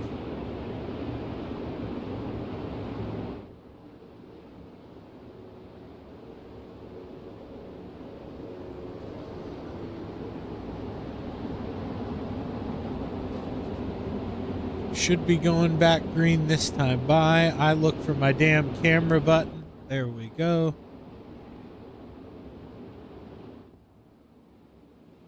Green flag waves. Chad Griggs leads the way. We got 28 long laps left to play. That's 14 miles here in Rossburg, Ohio. Lots and lots of time to move around there. Chad Griggs is in the wall. Patrick Spengler to the point. He leads that lap. If we would have a quick caution. Oh! Chad Griggs going to leave him room. Patrick Spengler gives the wall a kiss. He's still up in front for now. Oh, Connor Ross going to throw a slide job here with Trevor Frank. Oh, where'd you come from, Sales? The preacher. Going to work under Connor Ross, who gets the yellow flag. I'm going to get that spot back. Timely caution for Connor Ross. And what happened here? Brian Moore Sr. Jesse Bandy.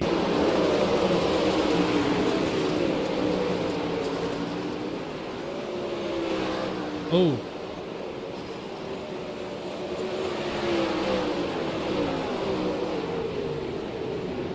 Yeah, Bandy got in that pretty good.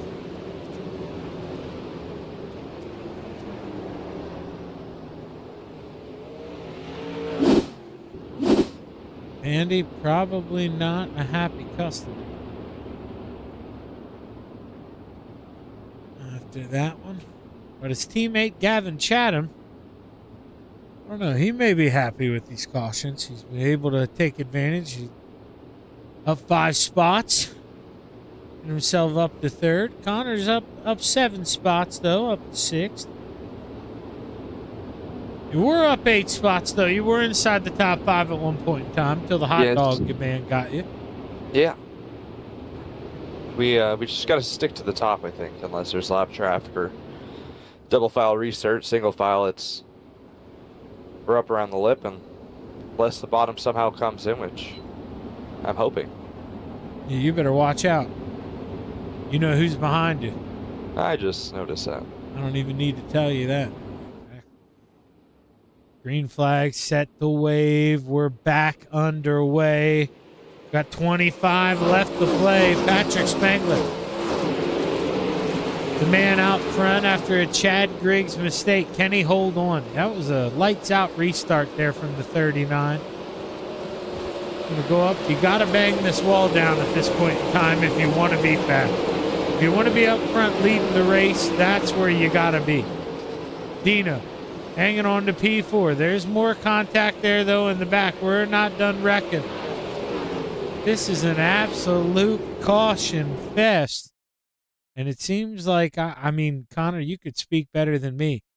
It's just, if you want to, you know, I'm not going to say win this race because, let's be honest, there's three people in this race that can win it right now. But if you want to even, you know, run top 5, you got to be up against that wall right now. And it just seems so difficult to do, dude.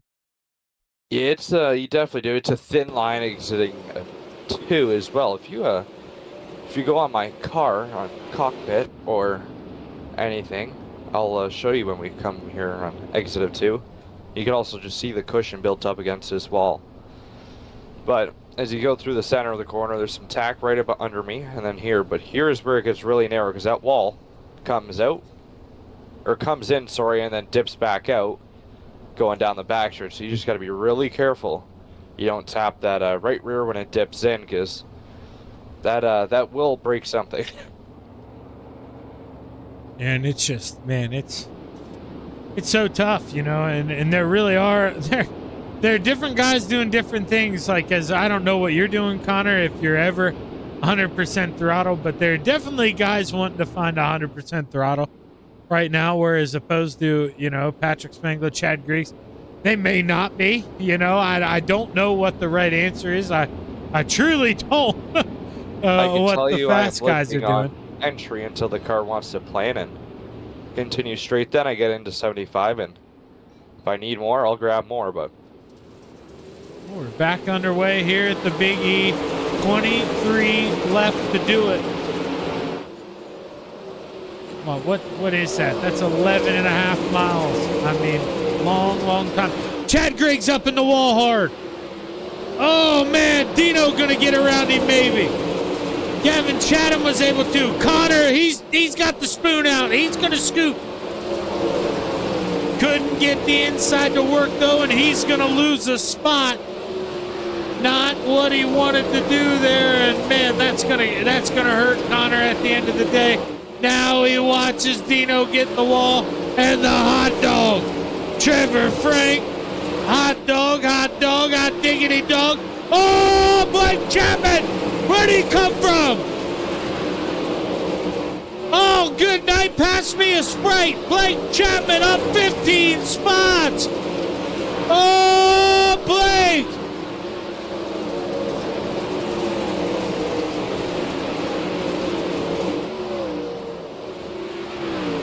Gavin Chatham, I mean, he's going to be dreaming about the lead that Patrick Spangler has. 2 seconds. I mean, that's going to be a nightmare. That ain't going to be no dream. Patrick Spangler is gone. This is his playground. This is unbelievable what he's doing here to these guys. And Blake Chapman, he's tugging on the rope. Welcome to the battle for third. Here we go, preacher.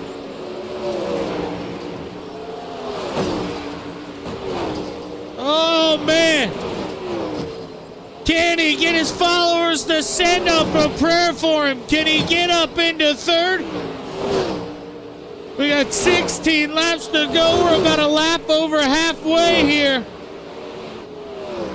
But Chad Griggs, he's got it up on the money, man. He's on the rails.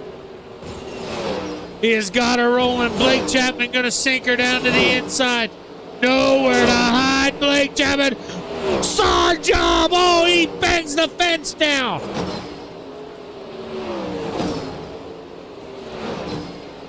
Anthony Morano, where'd he come from? He came to the back. Now he's all the way back to 9th. He's in the middle, 3 wide.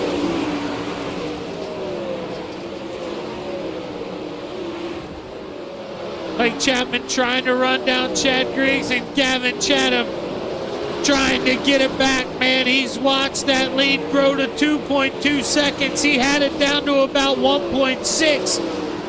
Must have made a mistake about a lap or 2 ago. And he's watched that lead open up, and Patrick Spengler watches it all go away. Caution flag at the Big E.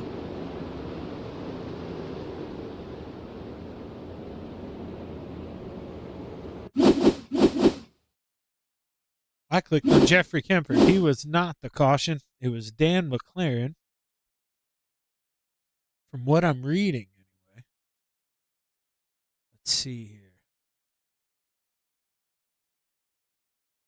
Gets it in the wall going into 3. And yeah, it just bikes around. Oh.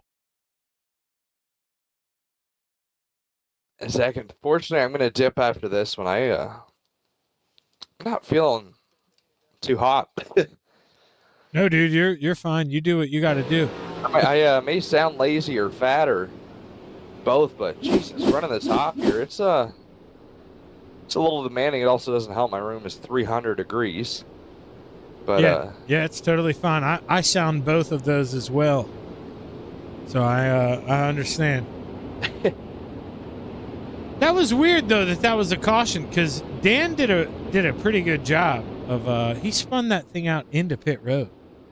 Oh, really? Yeah, I think pretty crazy. maybe it's off incident points and losing contact, depending where leader is. I don't know. I'm just throwing out what it could have been.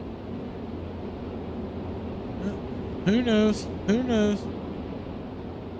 Either way, Patrick Spengler set to clap that loud pedal one more time. We are back underway. 11 laps left to play.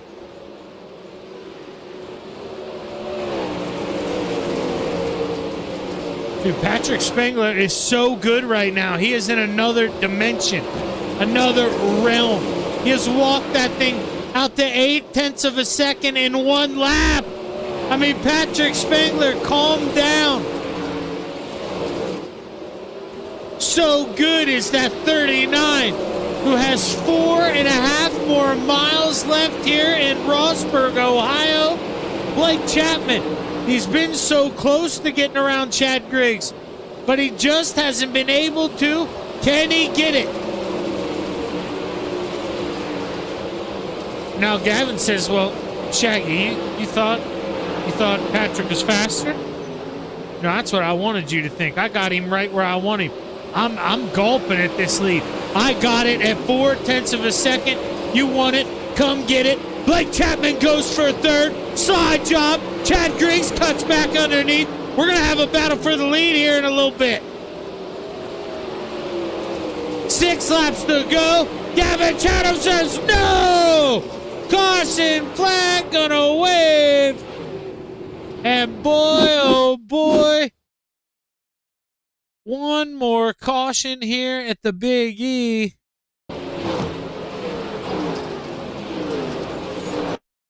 And it was a 6 machine of Scott Thomason.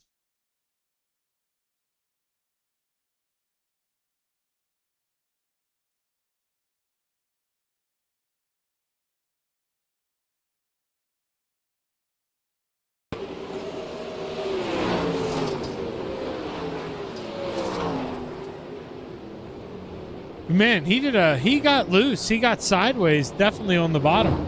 He did a good job. He never really locked that up or slowed it down. I mean, he kept her going straight. You can tell left front's definitely bent. It's angled in from him clipping that wall. He has to make a trip down pit road here. But he kept it going. That's a tough break there. The caution flag came out.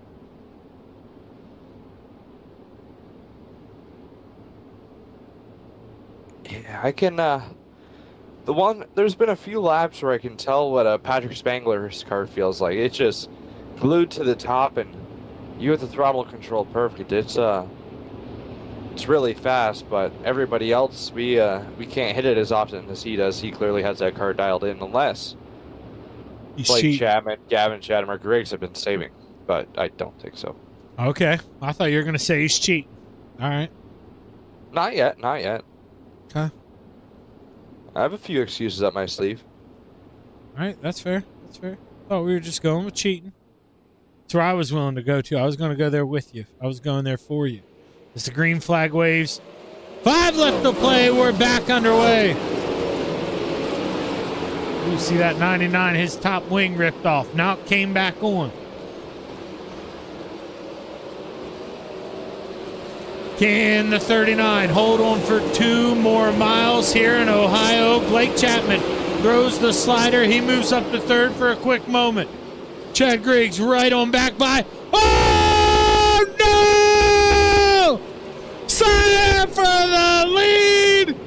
Caution, flag waves. Good night. Oh, good night, good night. Dean Reynolds.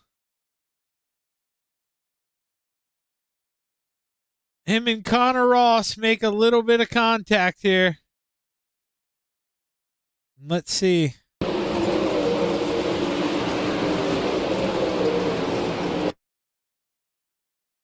Yeah, Connor going to send it up, and there's just a little bit of contact between the two, and Dino goes for a wild ride.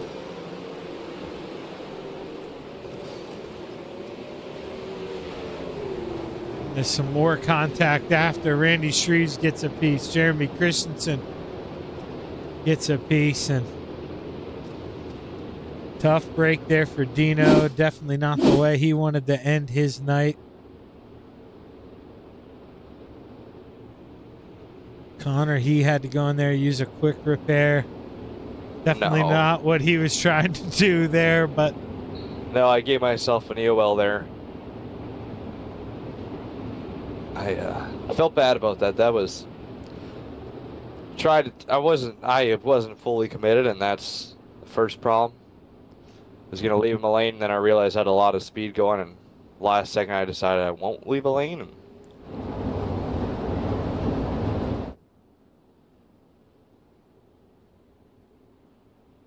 green flag set the wave. That is exactly what Patrick Spangler needed.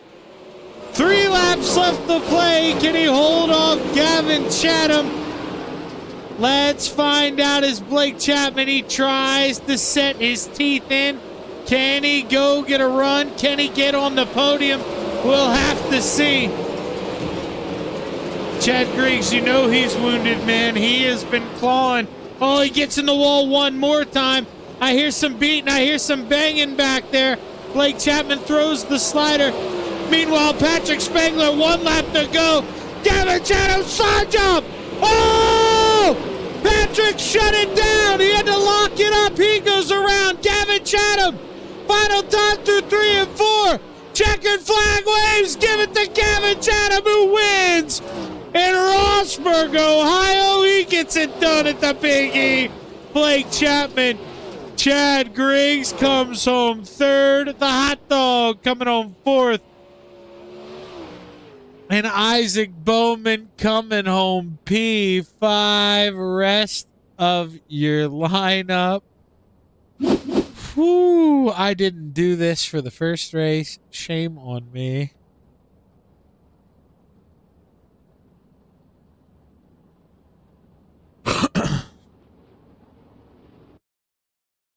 Zach, I'm just going to quickly head out. Thank you for having me up there again. And one of these nights, I'll run the Series U sponsor. All right, behave yourself. You too. Stay out of trouble, bye. Patrick Spangler coming home 6th. Dan McLaren, P7. Shreves, Connor Ross, and Anthony Morano, your top 10.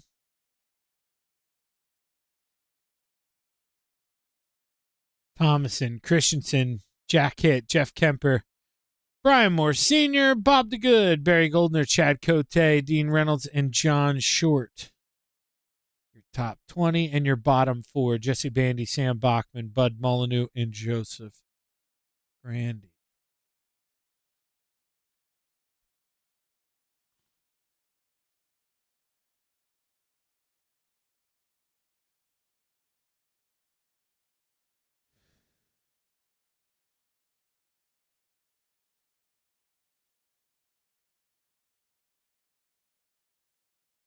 As we get ready to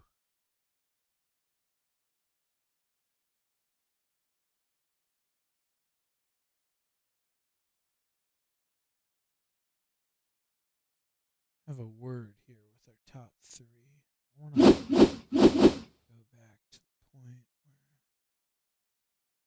let's see here.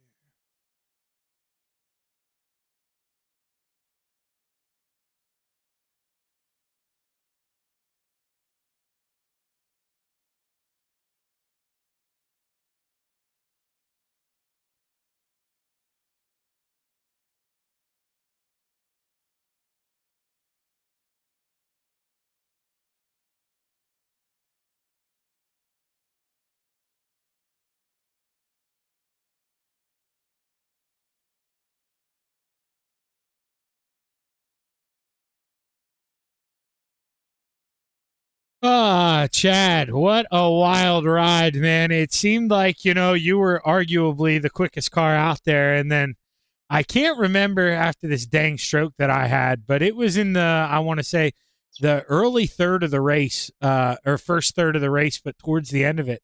When you got in the wall there through 3 and 4, to me, watching it, did it mess the car up? Did you kind of have to play it safe after that?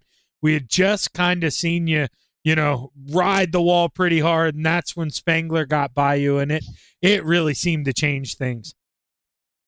I don't know if it broke the car. I kind of wondered myself, because the entire rest of the race, it was not a car that I would want to drive. It handled very poorly. Yeah, and I mean, from there, it just seemed like, the outside, it was so thin already, I mean, I wouldn't be able to do it, Chad. I don't know how you guys do it lap after lap, but from there, it seemed like the car had to be on its best, for you to be able to run up there. Was that what it felt like to be in the car? Yeah, I just couldn't hardly do anything right. The car did not feel good. So, I mean, I wasn't going to catch Spangler, and I don't know if the car took damage early on. It very well could have. I was talking to Blake there before you pulled me up, and he said that the right front was towed really bad. He said he didn't know how I could hang on to it, and quite honestly, I wasn't doing a very good job of hanging on to it. Well, I mean, that's honestly, Chad, that's up for debate, because that's what I was going to get to, man. You held off Blake Chapman for Jesus, 18, 19 laps. I mean, that was a heck of a showing. Blake is one of the best we have, and for you to hold him off with a wounded race car, that says a lot about you. How are you able to do it, man? I mean, what is it? Is it throttle control? What were the tricks you were using to hold him up? I don't know that I had many tricks tonight. It was, if anything, I guess luck factored into it, because it seemed like I was hitting everything but a quick time. Well, Chad, sometimes you need luck, and if you need that on nights like tonight, if P3 saves the championship run, well then hats off to you, because if this ends up being your worst run of the year, I mean, you'll take it, I'm sure, because you had to work for this one, but it's still a good run, and it's well deserved. So P3, Chad, maybe not what you wanted coming in, but you'll take it. Congratulations on the good night. Who you want to thank? Thank you again for the broadcast, C2C for the league, Jack Hitt, all the admins, Dean, all the work that they do. Thank my team, TJM, and that's about it. Well, hell of a job, Chad. Good run so far this year. First and the third, man. Keep it up. Thanks, Shaggy.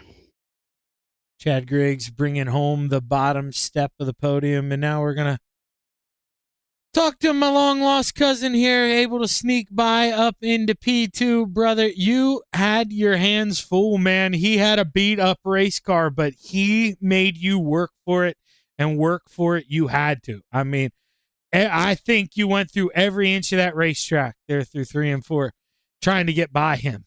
When you finally did, you're able to walk away a little bit, but man, you really had to work.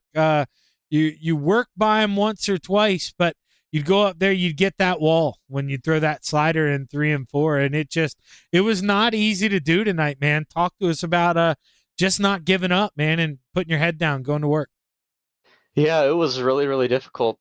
This cushion was super tricky tonight. It was super, super rough. It was right up against the wall, and where I was sitting, every time a guy would go up and run the cushion, it would look on iRacing like he's slamming into the wall. So you were never sure if a guy was getting into the wall or if he was staying low. And I couldn't tell when Griggs was getting into the wall and when he wasn't, but I noticed, I don't know if it was that last restart or the restart before, that his right front was towed in really bad. And I'm like, okay, well, this is definitely in my advantage. So I knew I was running a pretty good pace. I was at least keeping pace with him, and he'd make a mistake or two, and I would close in on him, and I'd be able to throw that slider. And it seemed like when I threw that slider and wanted two, I would go through one pretty good, and then in two there was like this tacky spot when you almost got to the cushion, and it would like straighten my car out, and it'd make me push up to the wall. And I'd hit the wall, and he'd kind of get his momentum back, but yeah, we slid him in 3 and 4 and kind of got the wall there, and then he came back up the track in front of us, so we slid him again, and we were able to get him there. And not sure what happened with Gavin and Patrick there, but they were racing hard, and fortunately we just kind of fell into P2 there at the very end, which I'm not going to complain. Had to pass a lot of cars tonight, but we were able to get it done and get back up on this podium.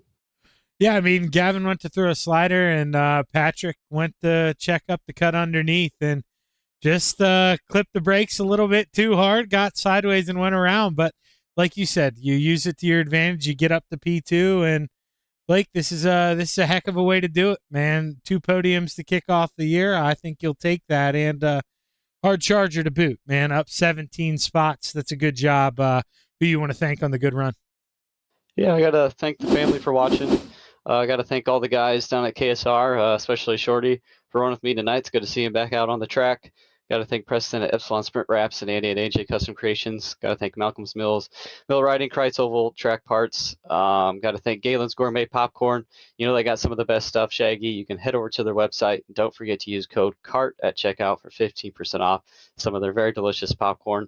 Just got to thank everyone involved in put this league on and making it such a fun place to run, and got to shout out you for the broadcast, and a special congratulations. I saw you got that gig at Lincoln Speedway on the 4th, Shaggy, so you've definitely deserved it, and I'm sure this is just the beginning for you in your broadcasting career, so congrats on that. It's well earned.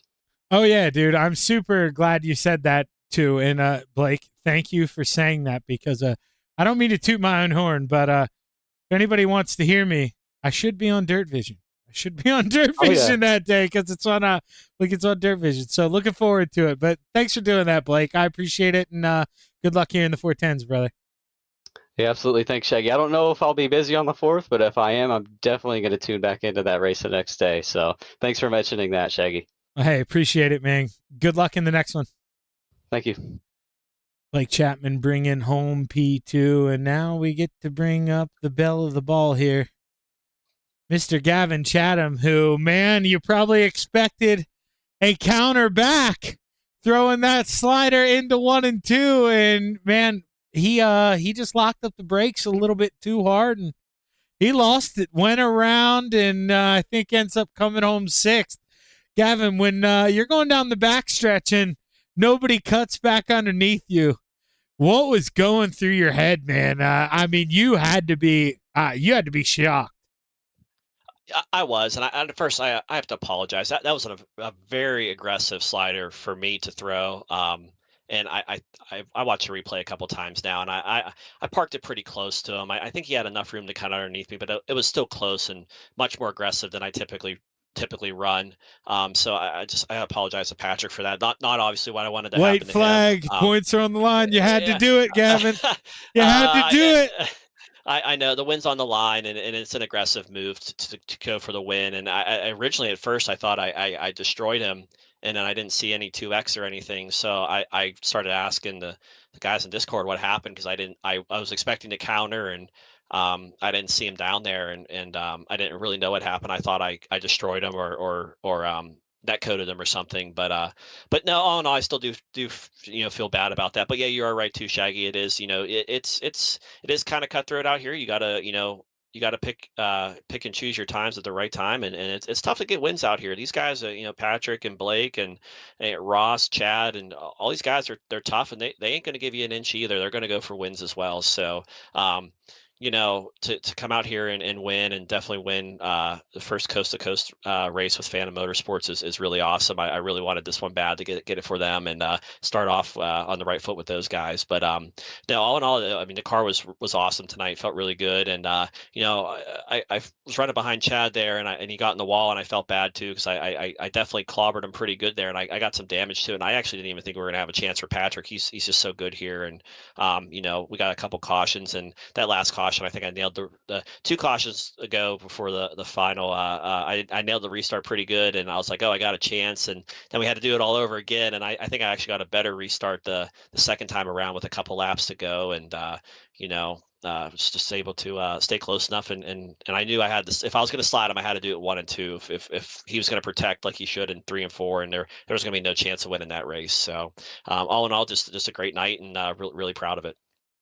Yeah. Do you think? I mean, obviously, there's not what you did. Kind of. I mean, I don't mean to sound cheesy, but kind of was a miracle move, because if he doesn't go around, I mean, going down the backstretch and then him getting the bottom on the cut down through 3 and 4, you got to think, I mean, it's all advantage Patrick, right? I mean, he'd have the preferred line through 3 and 4 and the advantage on that slider. I mean, you really, you threw the move, but I mean, it was kind of a last-ditch effort. It really shouldn't have worked, Gavin. How'd you make it work? I mean, if he doesn't make that mistake, I mean, I'm probably talking to you one spot earlier.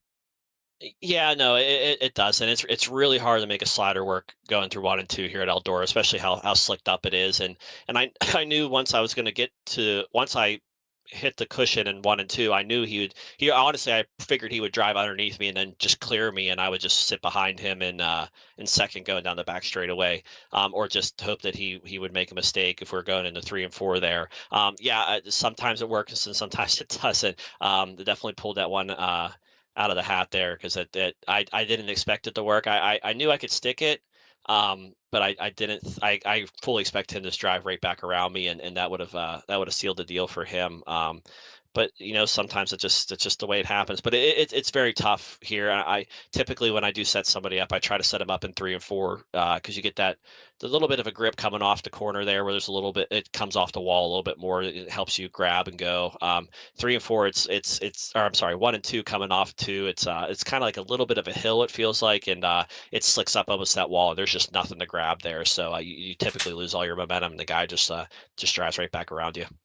Well, hey man, congratulations on the win. You had to work hard for this one. It did not come easy. Who you want to thank on the big dub? First, I just want to thank you, Shaggy, for doing an awesome job with the broadcast. I want to thank Coast to Coast Racing, all the admin sponsors, everybody that puts this league on, allows us to go out here and put on go racing and put on a good show for everybody. I just want to thank Phantom Motorsports, Mike Schick Motorsports Design, Velocity Race Design, oh geez, I'm all screwed up now.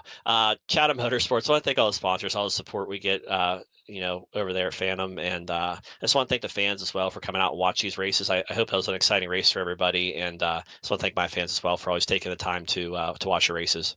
Well, hey man, hell of a job, way to get it done. You gonna play around in the 410s at all?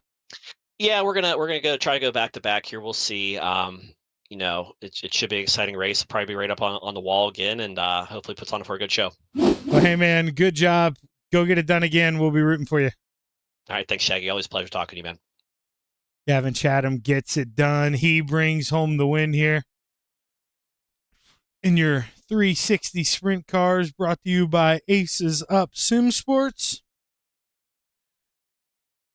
And we'll be back right after a short commercial for, none other than your Shaggy TV.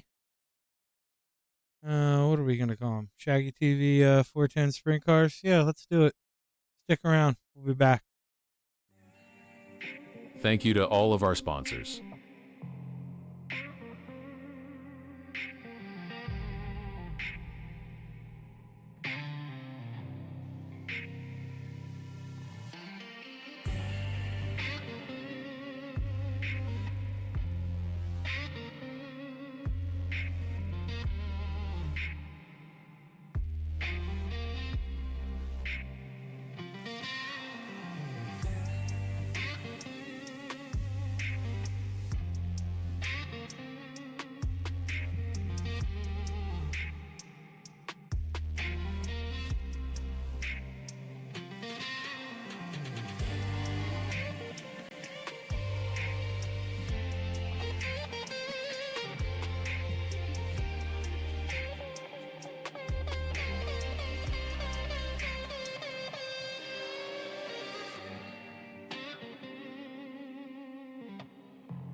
We're back live on Shaggy, on the Coast to Coast Racing Network.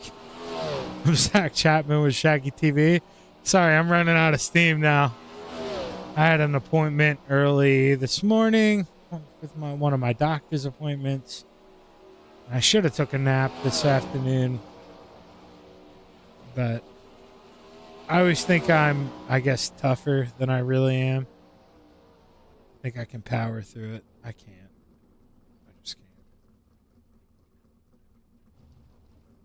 Get tired, can't do it.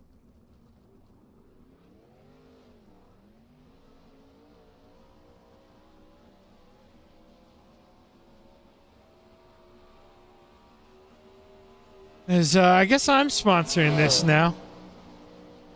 Going to be throwing this one on my tab. And we're just going to have fun with this one. I want the 410s to be fun, man. Plenty of 410 racing here in PA. These are what I love, realistically. I don't get to call them yet, but eventually I want to do 410s here in PA. That is, man, that is what I would love. I eat, breathe, and sleep these things, man. The teddy bear, Ted York. Let's see what he's got. Got number one here in the 09, looking pretty fine. Rear end settled down, but it's Jeremy Christensen who went purple. That's going to be quick time for Jeremy Christensen. No, it's not. Must have clipped the wall or blinked a little bit. Something of that nature. Gavin Chatham. He goes quick time with a 12.78 in that 99 machine. Can he go faster the second time around? No, he can't. That's 777. Going to be the fastest. Oh, Patrick Spangler. Oh, hey now. Blake Chapman. No, you don't. No, you didn't. Blake Chapman. Here we go, kid. I mean, he puts it down. He says, how's this sound? And Chad Griggs, he may come. He's coming to the dinner. He's ringing the dinner bell. P4.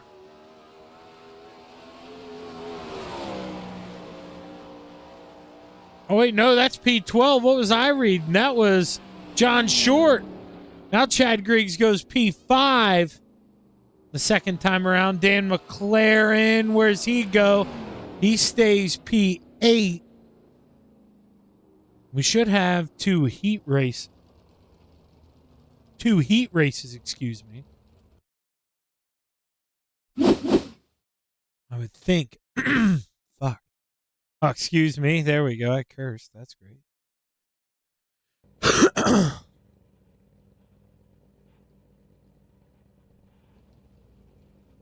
we clear this throat a little bit. We take a look at our starting lineup for heat race number 1.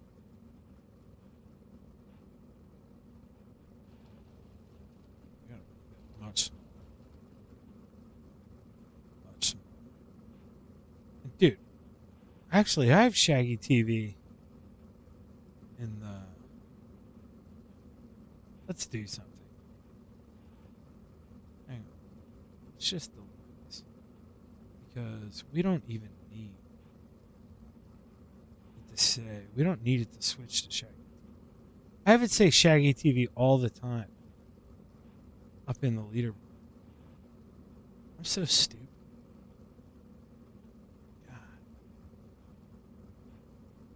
Then I can just make that say coast to coast really small. Yeah, we don't need advertisements for this. That's lame. Bob the Good rounds out the field in the 7, row 3 to the top shelf. The 217 of the Gentleman Jack hit to the inside. The 09 of the Teddy Bear Ted York. Row 4 to the outside. Your quick time in the 20. The Salesman, a.k.a. the Preacher, Blake Chapman to the inside. The 99. Gavin Chatterman, row 1 for heat race number 1 to the tippy top. Lined up on the outside, the 270 of Chad Griggs, and starting on the pole, the 320 of the Magic Ant-Man, Anthony Morano.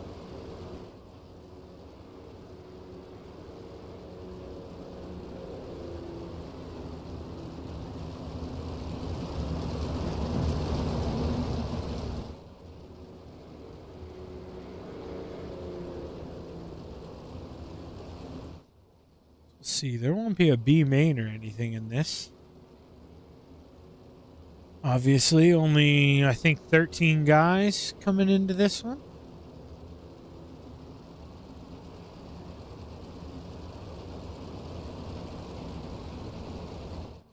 Steve King Foundation pace car pulls off. We take a look at that sky. The green flag is high. It's time for the 410s to go play at the Eldora Speedway.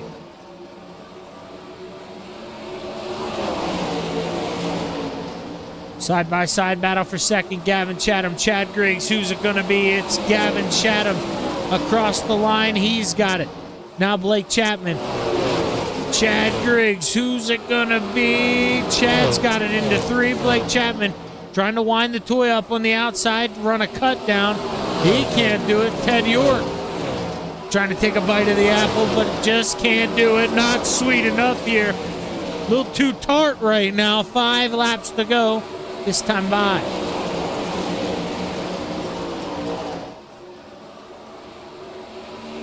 Down the backstretch. Still plenty of laps left to go here for this 99 to sink his teeth in.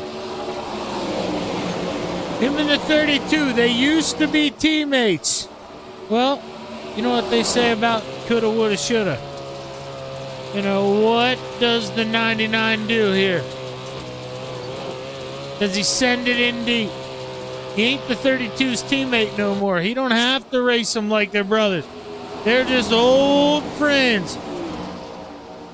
Old friends who used to be good friends. Can that 99. Look, one time. Take a peek here into 3.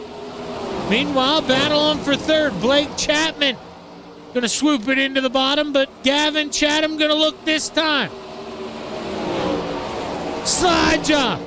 Off of 2. He's got it. Anthony going to look down one more time. Off of 4. Checkered flag waves. Give it to the 32. He wins heat race number 1, followed by Gavin, Blake, Chad Griggs, the teddy bear, Jack Hitt, and Bob DeGood.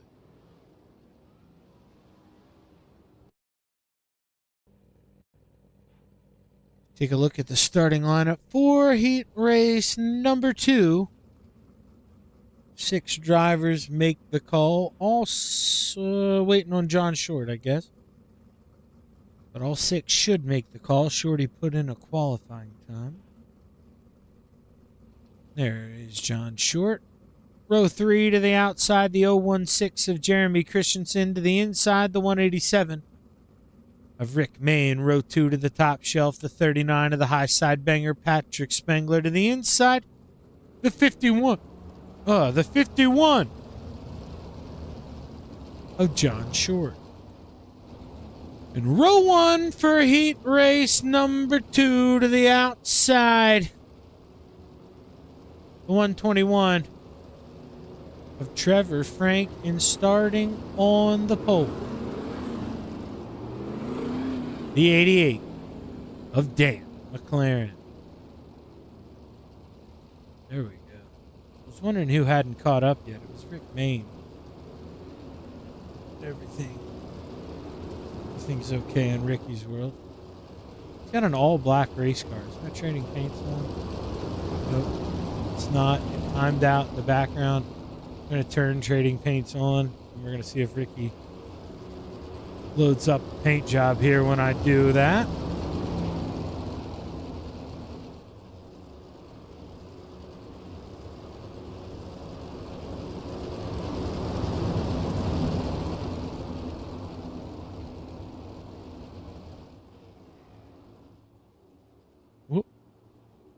The green flag set the wave. Heat race number 2 is underway.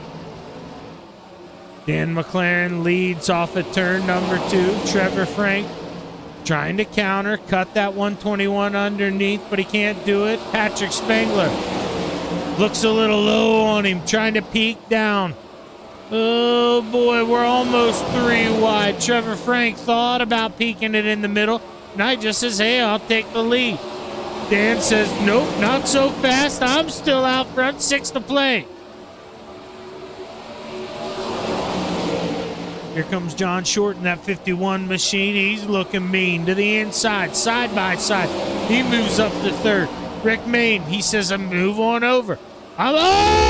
Feeds him a right rear. Oh, I don't know. John Short was hungry, but he's all appetized now. He's full. He got fed a right rear, contact. Jeremy Christensen, he goes around. Him and Patrick Spengler. Wild ride for those two. And boy, oh boy, we got 3 cars in the pits. 3 cars still racing. Oh, we may have 1 car racing. If Dan and the hot dog man hit each other, we're coming to 2 laps to go. Here they go. Oh! Rick Main! The only car out there on the racetrack. Oh, no. The hot dog man. Rick Main gets the white flag. 1 lap to go. What's the hot dog man going to do? He's smart. He lets him lap him. No, he's going to do this full last lap. Rick Main wins. He takes the checkered flag. Now, Trevor Frank. He's slugging around. He says, I'm coming for P2, baby. He says, don't get me, Ricky. Let me run this thing out, Ricky. Come on, Ricky. Come on, Ricky. Yeah. Trevor Frank, P2, the hot dog man. Gets it done, having some fun, and we're not stepping away for this last break. We're going to hang out right here, enjoy the views. I'm going to mute myself. We'll chill out for a little bit, stick around here at the Big E.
Almost time to go play here in some 410s at the Big E for your Shaggy TV 410 sprint cars.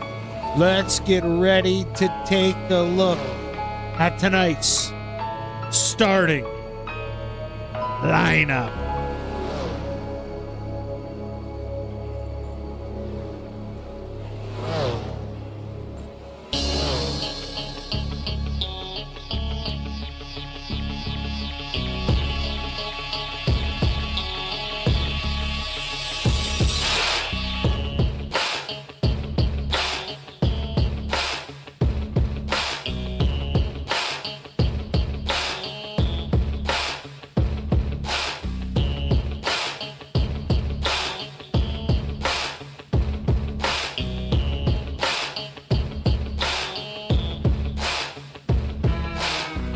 Rounding out the field in the number 7 machine, we've got Bob DeGood. Row 6 to the outside, we've got the 51 of Shorty. John Short to the inside, we've got the gentleman. Jack hit the 217 machine. Row 5 to the top shelf. We got the 39 of the high side banger, Patrick Spangler to the inside, the 09 of the Teddy Bear. Ted York, row 4 to the outside, the 016 of Jeremy Christensen. To the inside, the 270 of Chad Briggs. Row 3 to the outside, the 88 of the Viking. AK the no-show, he didn't grit up. Dan McLaren to the inside, the 20 of the Salesman, the Preacher. Blake Chapman. Row 2 to the outside, the 121. The Hot Dog, Trevor Frank to the inside, the 99 of Gavin Chatham. In row 1 for tonight's A main, it's going to be Gavin Chatham on the pole. It's Anthony Morano. He's got a... Let's read it off like that. Rick Main to the outside and on the pole. In the 32, supposed to be Anthony Morano. He's got an EOL. That is no fun to be Anthony Morano right now as we roll through 3 and 4 for the final time. Green flag. Set the wave here at the Big E. 30 laps to play. Who's going to win it? Who's going to wear it? Green flags high. Let it fly. We're at the Big E.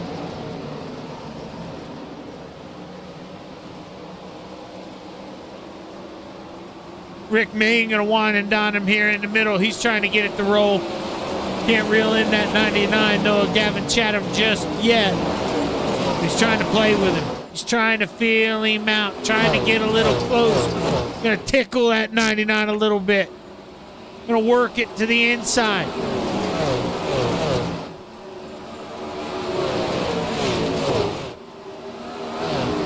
Chad Griggs working it on the outside. Now he goes to the inside. Anywhere you go, he'll do it. Patrick Spangler going to do it too. In the middle, 3 wide. He don't care.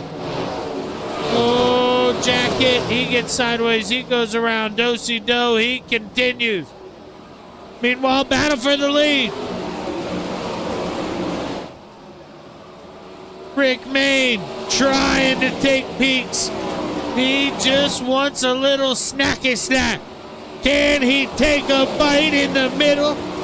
Not yet, but Blake Chapman, here we go.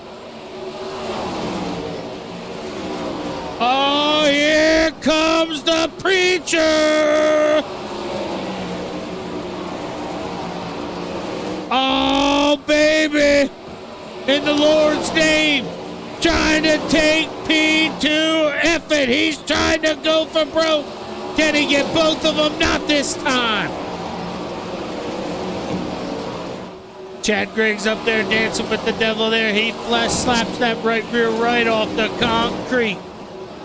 As Rick Main keeps taking peeks here with that 187 machine. These 3 are quick. Virtually under the same blanket here. I mean, damn near identical race times. But Blake Chapman, he's a little quicker. Slide jump. The preacher, the salesman, my long lost cousin trying to play some defense, but it ain't good enough for Ricky Ticky. Rick Main, can he throw it back to him? Here we go, throw him a bone. Blake Chapman got it at the line. Oh, Ricky gonna try it one more time. Blake cuts back underneath by a hair at the line. Ricky can't do it this time. Gonna hunker down in line, lick his paws, get his momentum back. He's got 17 laps to go. That's 8.5 Eldorian miles here in Ohio.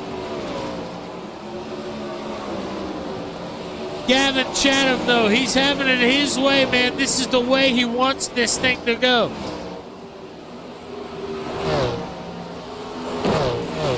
Slowly approaching lap traffic here. He's got Jeremy Christensen out the windshield. Jack hit not too far ahead of him. But the good thing is they're not in his lane. You can see those 2 running the bottom. Meanwhile, the 99 ripping the rim. I mean, he is toe tapping. That is the way the 99 wants it. Meanwhile, Blake Chapman is slowly reeling him in. He's running a little different line. Through 1 and 2, you can see him. He goes in there. He finds that second little cushion, and now we got a caution flag here at the Big E, and it's for the high side banger, Patrick Spangler.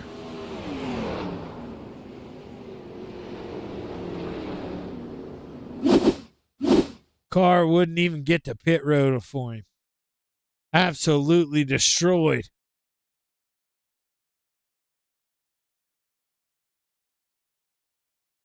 He just got hit there in the left rear, and it sent it up and up and over and over and up.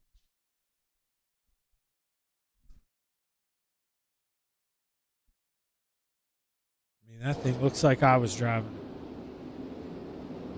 You know what I mean?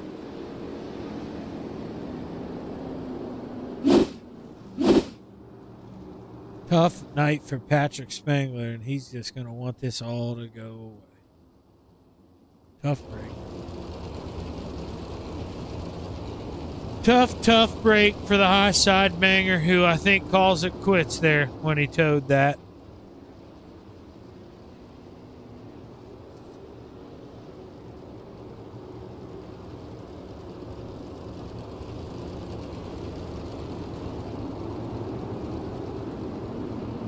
The lights go off on the Steve King Foundation pace car. We get ready to go back racing here.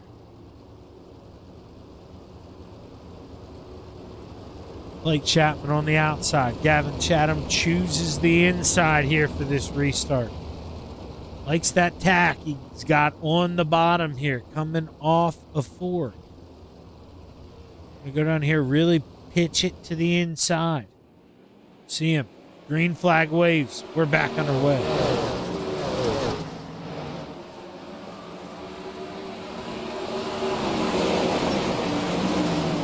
Ricky Ticky. He's trying to get back to P2. Couldn't do it. Here comes Chad Griggs.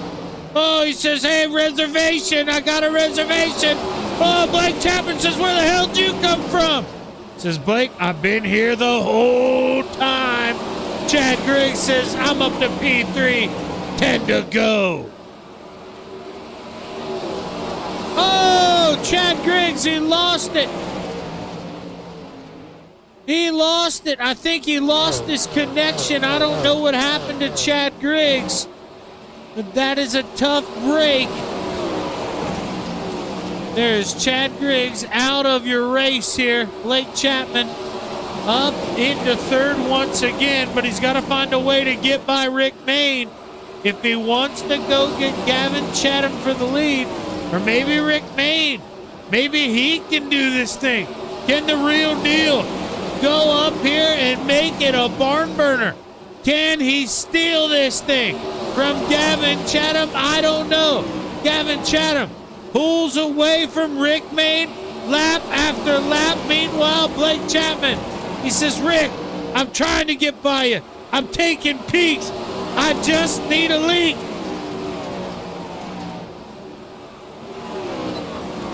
Single file racing all the way through the pack. But Blake Chapman, he says, oh boy, I'm trying to go up to the outside. He's going to have to lick the rim here through 3 and 4. He's going up there, 4 to go.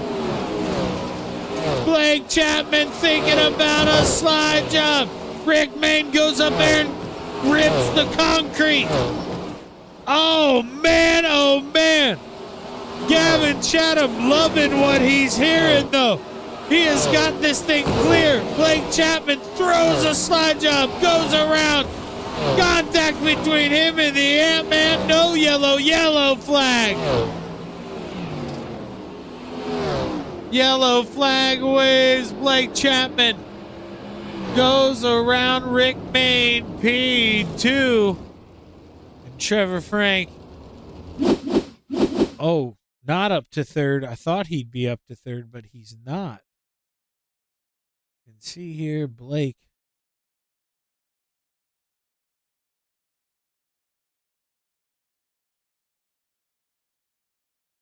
I don't know what did this, so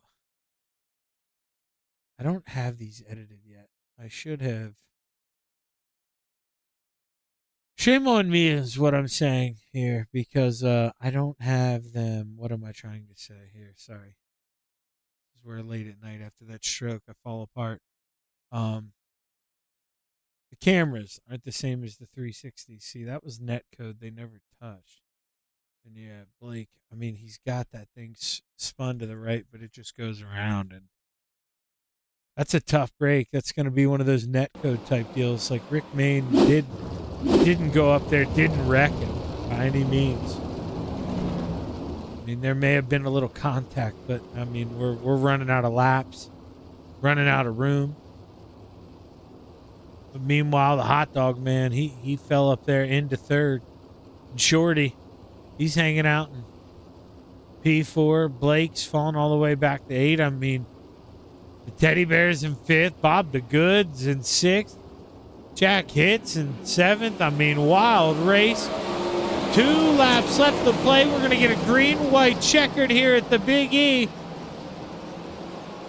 As Gavin Chatham rolls it into 3, off of 4. We're going to see that white flag wave for the final time, but it's going to be on for second. Who's going to get it? Maybe for third here. Can Shorty get a run? But final time. Off of turn number 4. Gavin Chatham. 2 for 2. He gets it done with the wings. At the Big E, Gavin Chatham, your big winner tonight at the Eldora Speedway. Rick Main, P2. And Trevor Frank, his first podium here in the Coast to Coast Racing League. Bringing home P3, John Short, 4th, and Blake Chapman. What a run there up to 5th.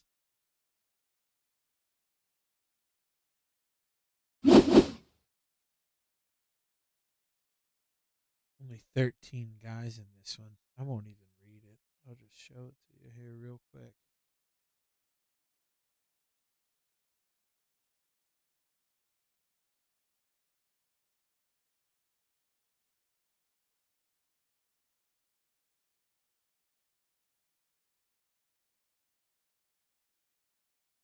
All right, we'll go ahead.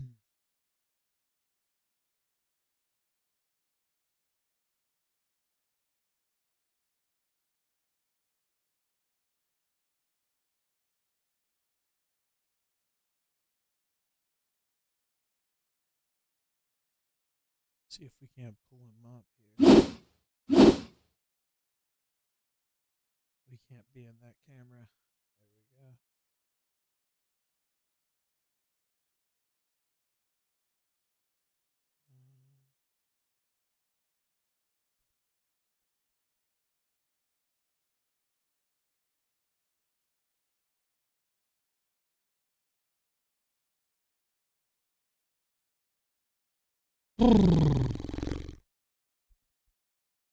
All right, let's see if we can get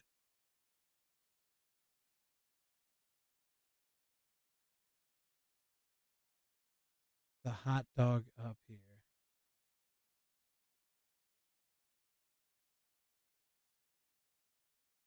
And he is sitting here waiting, so let's go ahead and let's bring him up here. Sorry, Trevor.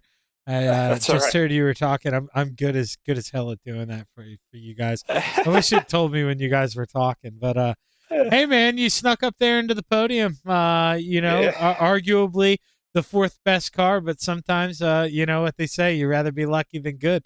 Talk to us about it, man.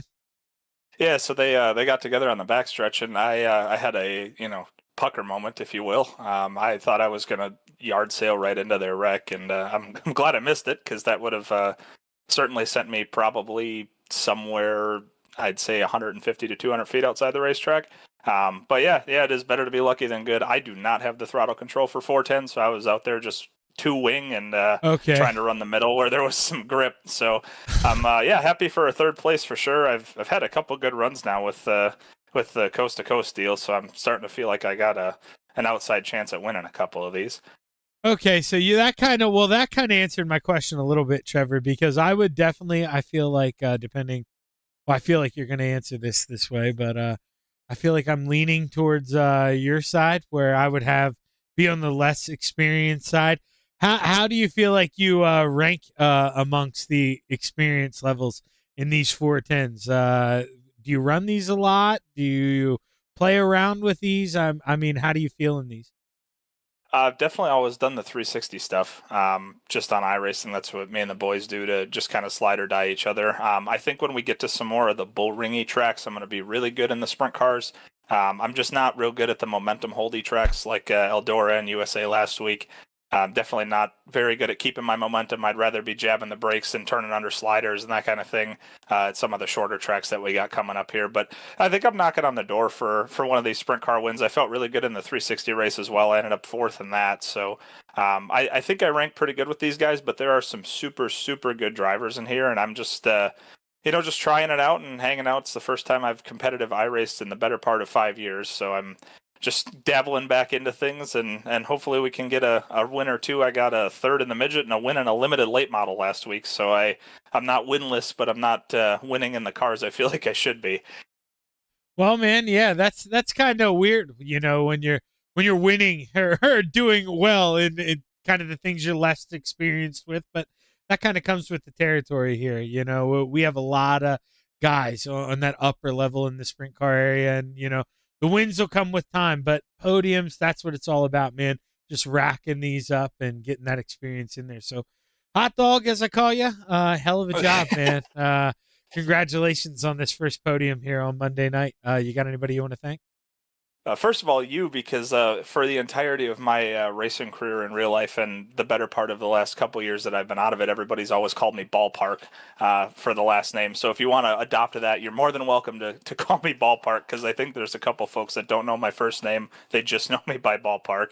But yes, I do have some sponsors to thank. Box 3 Media, AmRamp, Kirschbridge Builders, and Schuett Racing Incorporated. A couple folks that I know in real life, and a couple folks I've actually had on my real race cars. I've just put them on the sim cars, but I haven't quite gotten any wraps done, so you don't see them on there quite yet. Now, Trevor, I will definitely use that, but if you don't know about me, well, like now, I'm running out of gas a little bit. Brother, I had a stroke like a month ago. I'm 35, but it's my one bad luck thing. I randomly had a stroke, so my memory kind of sucks. If I forget, don't be afraid to yell at me. Just remind me. And I totally will use that. I'm glad you've recovered up to this point, so God bless on that. And yes, I will always remind you. Actually, when I finally decide to stop being a lazy ass and get some wraps done, it'll be on the car. It'll be on the nameplate, so that'll be hard to forget. Well, hell of a job, Ballpark. Congratulations on this P3, man, and I can't wait to talk to you again. Thank you, sir. We'll hopefully see you again on Thursday. Hell of a job there, Trevor, bringing it home. And let's go ahead and bring up Rick Main here. Ricky, man, you're just hanging out. You're kind of running around, and I saw Blake. Jesus, what was I trying to say, dude? I'm running out of gas, man. It's this damn stroke, Rick. I hate it. Hey, Sucks, man, it's dude. late. Getting so tired. He goes up there, he slides off the wall, in two, and you gave him plenty of room. It was one of those huge netcode deals, from what I saw. What did you think it was in the car? From what I could see, you gave him plenty of room, and then it kind of just spikes him back down. But what did you feel like? Well, so we were chopping it up for a while, throwing sliders. It was a ton of fun, first of all, and I chose to drive around a late slider, when it starts getting late in the race, and it's like, all right, I'm done with this. So try to do something different, and I ended up stuffing in the fence and broke my right front a little bit, and then I think it was the lap or two after that. Yeah, I crossed him up, and I thought I left him enough room, and I asked, if that was on me, like if he come off the wall or if I killed him, and he didn't mic up and say anything. I feel like he doesn't talk in chat very much, but yeah, I mean, I knew it was tight. We were racing tight that whole time, and it's my first race back in like 5 months, so everything felt horrible to me. So I wasn't sure if I killed him or if it was just good hard racing or what the deal was. Yeah, dude. I was gonna kind of lead into that, but you had mentioned their first race in like 5 months. Well, obviously, I'm your friend on Facebook. I've seen what you've been doing these last 5 months. How much fun is that flying stuff? My friend's uncle, obviously he's in his late 50s, 60s. He's let me fly his little twin engine plane before. He's gone up before. And brother, that is an experience like no other. How much fun is flying the plane by yourself? Now, granted, I only got the controls for maybe, it felt like a lifetime, but maybe a minute, 2 minutes. But what's that experience like? Like, how much fun is that?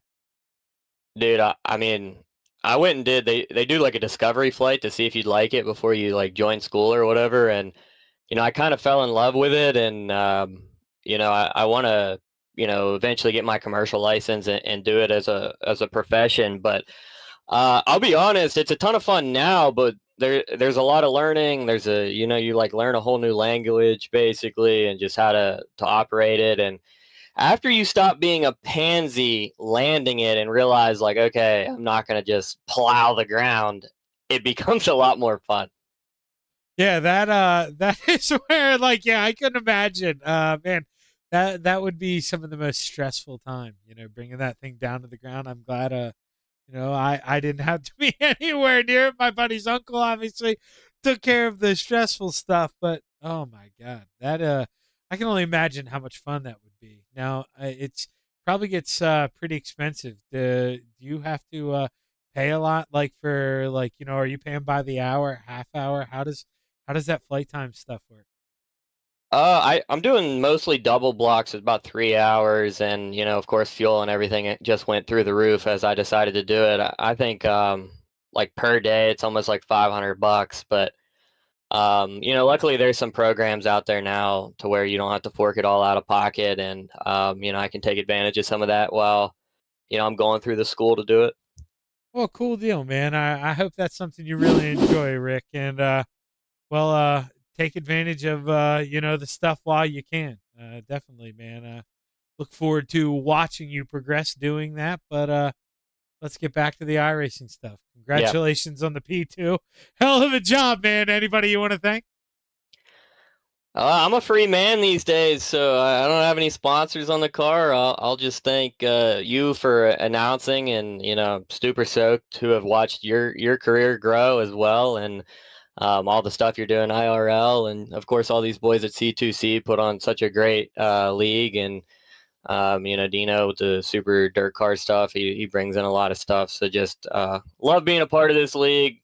I just renewed my membership the other day. Didn't realize it ran out. I renewed it before I even had my iRacing renewed. So I just wanted to make sure I stayed in it because this is a great league, man. Oh yeah, dude. I'm so glad you said that. I got an email from iRacing. I need to I need to renew my iRacing. I'm so glad you said that. I think I need to renew mine next week. All right. Well, hey, heck of a job, Rick. Hopefully I'm talking to you again here soon, brother. Thanks, man. You too. Rick Main bringing home P2, and now we get to talk to the belle of the ball. This one came a little easier, Gavin. No last lap heroics. You didn't have to do anything crazy. You did start P3, but man, oh man, hell of a race. How are we feeling? I feel pretty good. Actually, I didn't feel very comfortable at all during that race, and I don't think I had the best car, to be honest with you. But some things fell our way, and definitely took advantage of it. Obviously, getting the start on the pole there. I think Anthony took an EOL, so that was a gift there to start on the pole, and then track was pretty gripped up, so I was able to slide across Rick there and just kind of hold the lead. And then I feel like that Rick and Blake were, I think, better than I was. I just didn't feel very comfortable, but I think as the race kind of went on, I started finding my rhythm a little bit better. But yeah, no, it was definitely a little less climatic, I guess, in a sense. But no, still had to be up on the wheel, and it's still hard regardless of starting on the pole or starting sixth, eighth, or 15th. You still gotta hit your marks to be smooth and be consistent, and do everything right to win these races.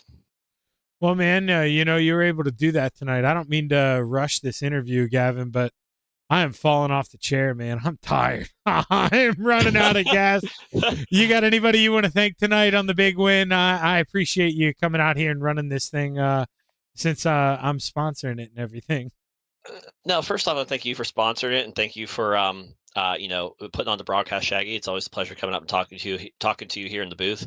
And I just want to thank Phantom Motorsports, Chatham Motorsports, Velocity Race Design, Mike Schick Motorsports Design. I just want to thank all the sponsors and all the guys over the team that are we're working hard to really elevate this team and take it to the top. And excited to be over there and work with those guys. But just want to thank all of them as well. I just want to thank Coast to Coast Racing, all the admin sponsors, everybody behind the scenes that helps put these races on, allows us to come out here and do what we like to do. Just want to thank the fans are coming out to watch these races. You know, I hope we put on a good show for y'all tonight, and I just want to thank my fans as well for always you know, coming out watching the races. And one more quick thing, Shaggy, congratulations on the Lincoln deal, man. Looking forward to hearing you on either Flow or Dirt Vision or whatever is being broadcasted that night. Yeah, dude, I appreciate it. Oh yeah, shit. I've been telling people, dude. See, I'm so glad you said Flow. I've been telling people Dirt Vision. What am I saying? Lincoln's on Flow. Dude, Yeah. brother, see, this is the stroke. This is like, oh my God, Gavin, what would I do without you? Thank God. I've only been doing it for like, or saying it for like, you know, what, since 7:00. So that's only 2.5 hours worth of damage. Now I just got to change everybody to Flow. Okay. All right. That's So we, yeah. we just reversed it now, so everything's good to go, Shaggy. So no, looking forward to hearing you on Flow Racing. That'd be pretty awesome, man. Yeah, I appreciate that, Kevin. Thank you so much, brother. Hell of a job tonight, man. 2 for 2. Hopefully you can keep this thing up, man. I'd love to see somebody else give Chad Griggs a run for the points. That'd be nice. Hopefully you can make most of these shows. We'll try our best. You know, we definitely come out here and put 100% effort into every single night. Like I said, it's tough to run and beat those guys. So definitely was a good night tonight, and you know, it definitely went our way, but it doesn't always go your way. But no, looking forward to it, and yeah, hopefully we keep the pressure on all season long. Well, hey man, hell of a job. Congratulations. Keep it up, brother. All right, thanks, Shay. Always great talking to you. Have a great night. Gavin Chatham, bring. Jesus criminy. Gets the win here at the Big E in the 410s. That does it. I'm tired. My brain can't work. Oh my God. I'm Zach Chapman. Shaggy TV. So long.